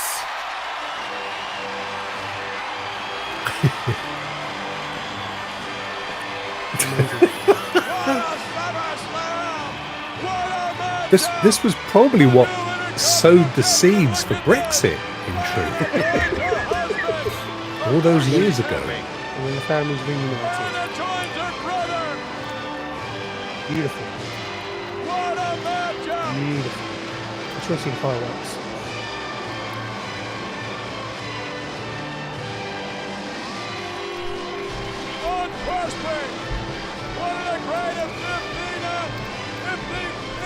The story is that Davey Boy Smith, the British Bulldog, had been up all night the night before with Jim the Anvil Neidhart smoking crack. No. And Brett had to completely carry him through this match. Seriously. Couldn't tell.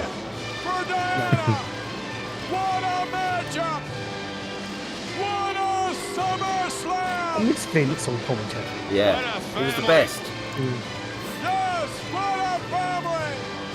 Well, he cared more than anyone else, didn't he? Because it was his company.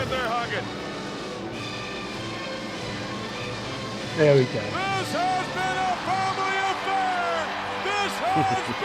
Fairy tale ending there. Yeah. So that was my There you tip. go, If that right. hasn't won you over, I don't know what will. But Jimmy, what have you got for us? Well, I've brought something that's probably the complete opposite, haven't I? So, what I've brought is a match from, I think, about 2 years ago, maybe, or a year and a half. It was during the pandemic, so they couldn't have any audiences at the events.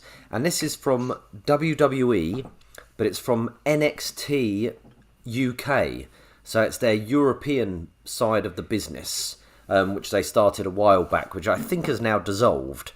But this is Walter, who's now known as Gunther, who was number 1 in the Royal Rumble and went to number 30, versus Ilya Dragunov, who is a Russian. I think he's Russian. And there's no audience, I think. I'm pretty sure this is the one with no audience. And I watched this match and was I hadn't seen these guys wrestle before, and I was blown away. And if anyone says wrestling's fake, or I wouldn't, I don't think I'd find it interesting, but they like maybe boxing or whatever, or UFC, I'd say watch this match because I think you'll enjoy it. Okay, let's play this. Will it win Rokk's? Why was there no audience then? COVID. Oh, right. Oh, a couple of years ago, sorry. Yeah. They're just carrying on from last week. And Walter looks for the powerbomb. Dragunov evades it. Stiff knee to the gut. Walter can finish his opponent in so many ways. We've seen it. The powerbomb, the sleeper, the big splash. Ilya Dragunov must be hyper vigilant throughout this match. Both champion and challenger here. Really going great guns from the start. No feeling out process. Both these competitors coming forward, wanting to end one another instantly. That's Gunther on the floor. Yeah. Listen to that chop. Well, here we go. Dragunov across the chest. These two competitors know each other so well. Oh, hang on. Looking for the torpedo Oscar, but he get on with the sleeper. Walter catches him in the sleeper. Can he put Dragunov to sleep? Oh! How is Dragunov getting back to his feet? How is Dragunov continuing to fight? Pure adrenaline! Oh my lord! Oh! Right the crack of the whip! Cover, center of the ring, kick out. Dragunov is still in this, but Nigel, you've got to ask back of the head. yourself, how much more can he take? There is only one man on God's green earth who can answer that, and that is the man in the red trunks in the ring right now. What is left? Think of Dragunov's journey, not just to this championship opportunity. Hold on a second. Right across the throat. Walter is unforgiving. Ouch. And the referee trying to separate them, but Walter will not stop coming forward. Oh my lord, Nigel, this is hard to watch. Oh, look at his chest. Yeah, I tell you. Oh, and again. Even though Walter has such an advantage here, he knows there is no quit in Dragunov. He has to keep moving forward. There's no quit in Dragunov, but when will his body shut down? There's no FMT. Dragunov caught the overhand forearm there and is fighting to get back in this matchup. Oh, good lord. And this is what you were talking about, Nigel. Dragunov trying to come forward. And look Look at Dragunov go! Dragunov getting back into this fight. He's taking it to the champion. How on earth is Ilya Dragunov doing this? Sweaty The men. fighting spirit. That. And just like that, the champion. No! Dragunov! Oh my word! You've got to be kidding me! The damage has been done to Dragunov's neck throughout this match, and Walter once again trying to capitalize on that. But Dragunov trying to fight free here. Oh! Oh, wow, that lariat! And the champion is rocked here. Oh, looks for the sleeper. Walter's got the sleeper. Dragunov trying to fight free here, gets to the ropes. 1, 2. No, but Walter looked to regain. But Dragunov rolls up. Can he take out the champion? Oh, but Walter latches onto the neck once again. no, we've and the lost Jimmy. sleeper is Jimmy on. gone? The sleeper's He's on. running onto the ring. Through for the cover. Kick out.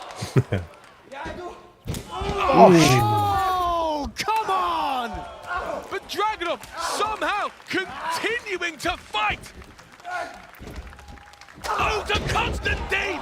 Down goes the champion. Come on! Kick out! Oh, that was close. So close.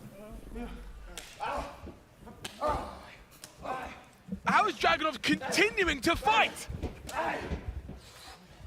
This is reflex. This is digging down to the bare depths of your soul. That's it. Surely that's it. And Walter hits the lariat, goes for the power bomb. Cover. Surely this is it. Walter to retain. No. Oh. Oh my! How did Dragunov kick out? How on earth? Wow. Don't you want to know how that one ends? Is that all? Do they know every move? Do they rehearse that before they get in there? Normally for the last few years to help with my schoolwork in college when writing I don't know, I'm essays, just- projects, presentations, and now that I'm no longer in school. Oh, Sorry, I was Grammarly. reading a minute. I think I think this is hilarious. I think I don't think we're streaming on YouTube anymore. Isn't that's weird. Has that ever happened to you before? No, yes, it has, and yes, that is why. No. Yeah, seriously, that happened to me for policy violations. I'm seeing it now. That happened to me. We played a Nicki Minaj video once on a show back along, and we were taken straight off. Yeah, I Yeah, tell you, you- Vince, he's not a happy boy. you He's won't honest. get it back on there either. No. Yeah, seriously. Yeah, you're on Twitch, but you're not on YouTube. Stream unavailable, suspended for policy violations. How funny. Oh well. Oh, we get that every week though. Yeah, The but BBC do it to us copyright. every Yeah, I week. get copyright strikes all the time, but that's when they just say, your show's still out there, but you're not going to get any money from it. This they've taken you down, and 2 of these and you're out.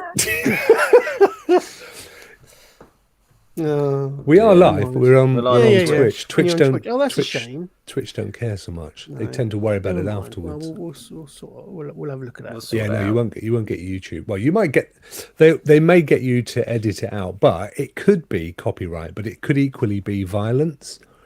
So they're cracking down. No, at the moment they're cracking down on things like the F-bomb and where's Jimmy gone and violence and stuff. He keeps going. He's upset. I'm Yeah, back. He went to get himself a peanut. Yeah, Oh, never mind. Well, we can always cut it out, can't we? The wrestling bit. they might let you away with that. But what do you We- think? we Well, let's never got let's ours crack back. on because we're still live Well, on Twitch. I'm appreciating it as firstly, those 2 guys are there. I mean, they were knocking 10 bells. I mean, even a slap at that level has to hurt. You could see the marks. I mean, that was pain that was happening in that ring. Yeah. That's why I was asking. Do they rehearse that? I mean, not necessarily to the nuance of every single thing, but do they sort of say, right, we're going to do this and this, and then around 10 minutes in I'm going to win, but then you're going to fight back, and then do they do that, or do they just go in and say the end result's this, let's just I do think it? different people have different techniques, don't they? Like Randy Savage was always known for meticulously writing everything out, but others like to call it in the ring, but they know how it's going to end. Yeah. But there'll be some points, like if they get too hurt, they'll go like, what do they say? Take us home, or take it home. Yeah, something like that. Yeah, just fucking get me out of here, mate. I'm done. Yeah. I mean, there was pain in that ring. And you could see towards the other right. Well, if you're going to hit me that hard, you can have some back, you bastard. Yeah, that's why I like showing people that. For anyone who sort of goes, Yeah. it's a lot of old just nonsense. Yeah. And it's not real. And you go, you That do that. was- That was, yeah, you know. So what you got there was the heart pain. and soul from Brett and Bulldog, and you got the pain and the extremeness from Dragunov and Volta there. I wonder what having. I mean, they had the people up on screens, but I wonder what it must be like for them to not have the audience feedback and the participation and the. Oh, loads of them hated it. Loads of they? them absolutely hated it, and that's why that one's so good, because it didn't really matter that the crowd weren't there with that. Oh, we're one. back. We're back They live kept it on going. YouTube. Hey, good stuff. That's weird. That one, they kept it. They were making enough sounds. They're very loud guys in the ring, weren't they? And I think the fact there's no crowd there sort of made them work harder. All that kind of business. Yeah. No, I enjoyed both clips. I genuinely did. No, I enjoyed them because you guys gave me the little backstory to it and stuff, which is nice because I mean it's a bit like when I'm watching American football. I haven't got a freaking clue what's going on, but I appreciate that clearly something monumental is taking place. It's quite nice when you watch it with people that know what's going on and can say to you, "Oh yeah, well this is the story," and then it genuinely makes a difference. It really does. When we go into our world. Yeah, thank you, fellas. Enjoyed that. Geeky world. Enjoyed that. Have we taught an old dog any tricks? Yes, I think definitely. I think we have.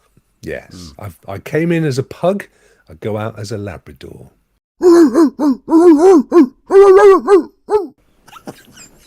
In that picture of Rokk, he looks like a really bad Ricky Gervais impersonator, like a David Brent. Yeah, exactly. Isn't that interesting that we're back live on YouTube? It's like, I wonder if on the fly it stopped the WWE portion of the show. I reckon it did. I reckon it's gone. Now it's stopped. It's not there anymore, so we'll let them come back again. How weird. That's incredible. Yeah, I've not seen that before. Yeah. Right. It's time for me to wrap up the show, I think. I don't think we've got anything else on the notes. I've got some man finally for you. Some Tell you what, Stu, I'm just looking back at it now. It literally stops at the end of the Bulldog sequence when we go into Jimmy's clip, and then when that finishes, it comes back again. So literally blanked out Jimmy's clip. I reckon it was the violence then. I reckon it was the violence rather than WWE. Violent. Yeah, could have been. Well, They'll tell you anyway when you look in your YouTube studio. All apologies to those watching for the interruption in your regular programming. They're still there. We're still here, and we're going to wrap the show up with Anne Finley.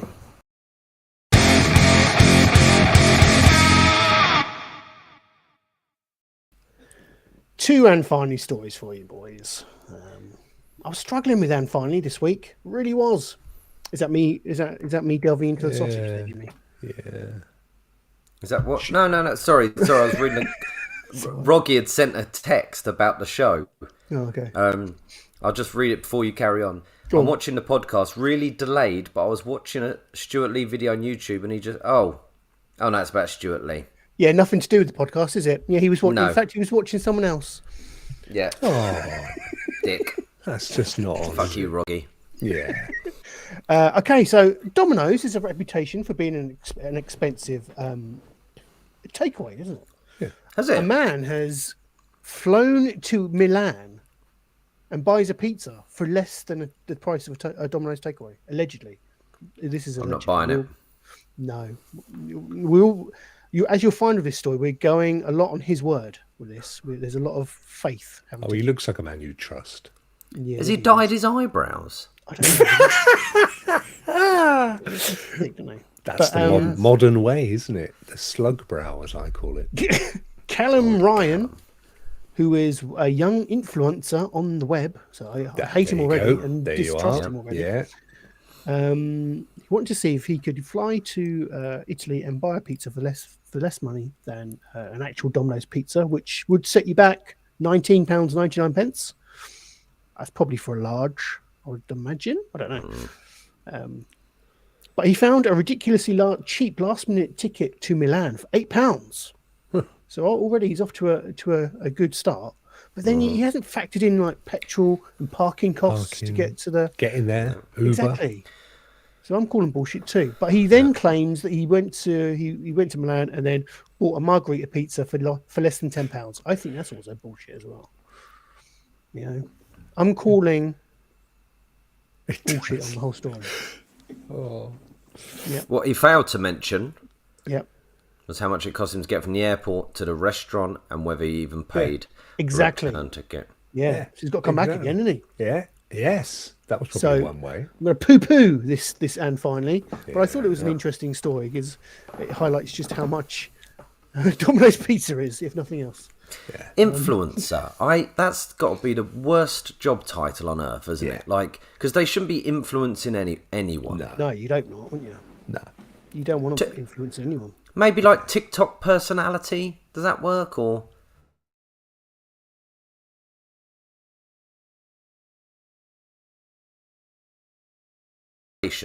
a Renaissance man. Yeah. Well, two weeks ago we had Martin O'Dell on, didn't we? The Lagom chef, who I would say was a TikTok sensation, is how I'd describe him.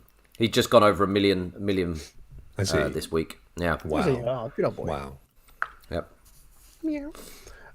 This I thought was a lovely story. You can now name a litter box after your ex and watch cats do their business over it. So if you've got any call the litter box anything you want, can't you? I mean, it's between you and your litter box. Well, I suppose you probably could. I don't get it. Ads, go away for goodness sake. I don't know. Does it personalise it?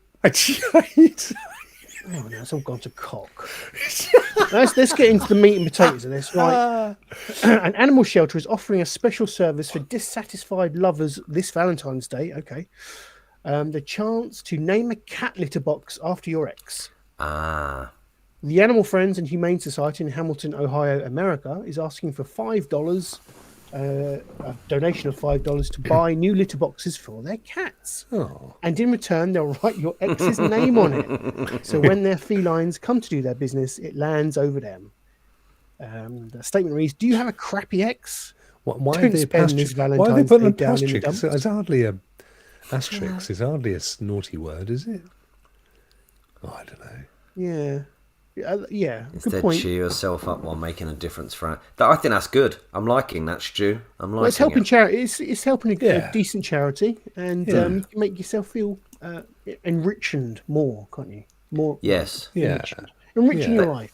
They should do that more. Like when you sponsor an animal at the zoo or adopt an animal, you should be able to name it. So you could name you could name like a lion Paul or something like that. Or Peter. Greg. Adolf. Stephen. Yes. There'd be some names on a list you wouldn't be able to use. Adolf. The Prophet Muhammad would be on the list. Jesus. Prince Andrew. Yep. Yeah, all those. Kind of, I like that though. I think that's a good they should adopt more of that, because giving to charity is boring. So if you can do something where you spice. Well, it could be your boss, and I suppose they've done it Valentine's Day, but you could do another one for boss, couldn't you? Or your neighbour. Yep. So slim pickings for and finally this week. No bird news. That'll disappoint Benjamin. Make it up. Alas, I'll just make it up. Was that what you were doing? That was good, wasn't it? Yeah, a come hither whistle. That is very good. I mean, this has been AMSR heavy, this show, hasn't it? Birds and nuts. Right. I want to say thank you, Rokk. Thank you for your time this evening. And for it's such a pleasure with you guys. Thank you so much. Bringing a certain je ne sais quoi to the show. Yeah, whatever. Mwah. It's great. Bellissimo. Thank you. So thank you for your time today. Jimmy, as always, thank you. Thank you. You are the wind beneath your wings. I'm not sure what you are. You are the wind beneath suitable. my wings. I am the I'm the Danny DeVito to your Arnold Schwarzenegger. Yeah, we'll go with that. That's good. I like that. Oh. Yeah. Or you're Jimmy from Taxi.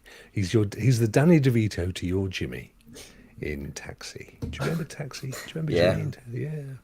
Yeah. Big show. That was my last silver dollar. Wow. Is that an Andy Kaufman thing?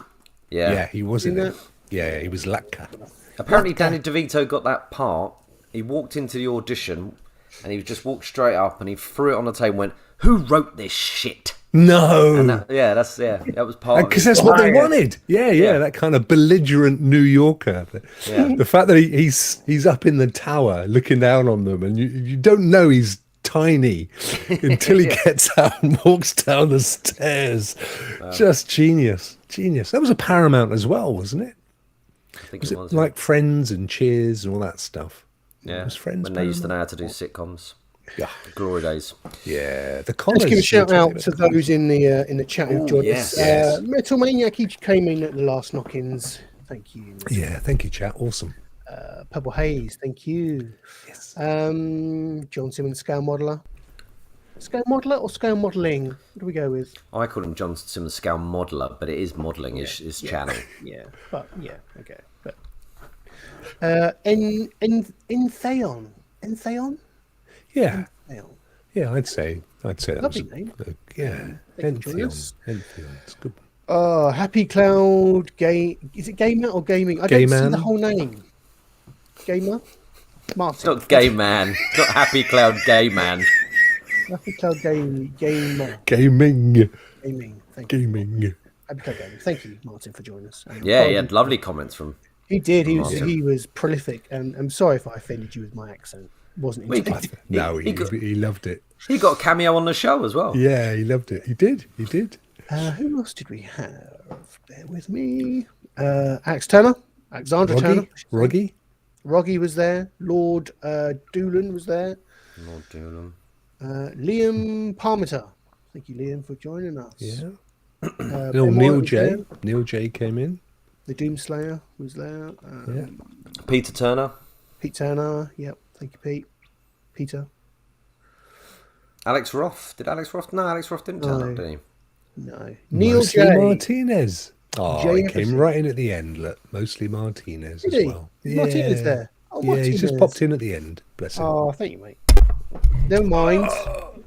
Took me right. It took If the you rush. did so happen to miss the live show, you can watch it on demand over on the YouTube channel, and also it will be available on all good podcast feeds this weekend. So BBC Two on Sunday. What? Are we? Yeah, BBC Two after Crime Watch. I haven't heard about this, but I'm ready for it. Yeah. If I've missed anyone's name, I do apologise, but yeah, it's time to wrap this up and go home. So thank you to the two gentlemen who joined me. Thank you for watching or listening. Until next week, please do take care and goodbye.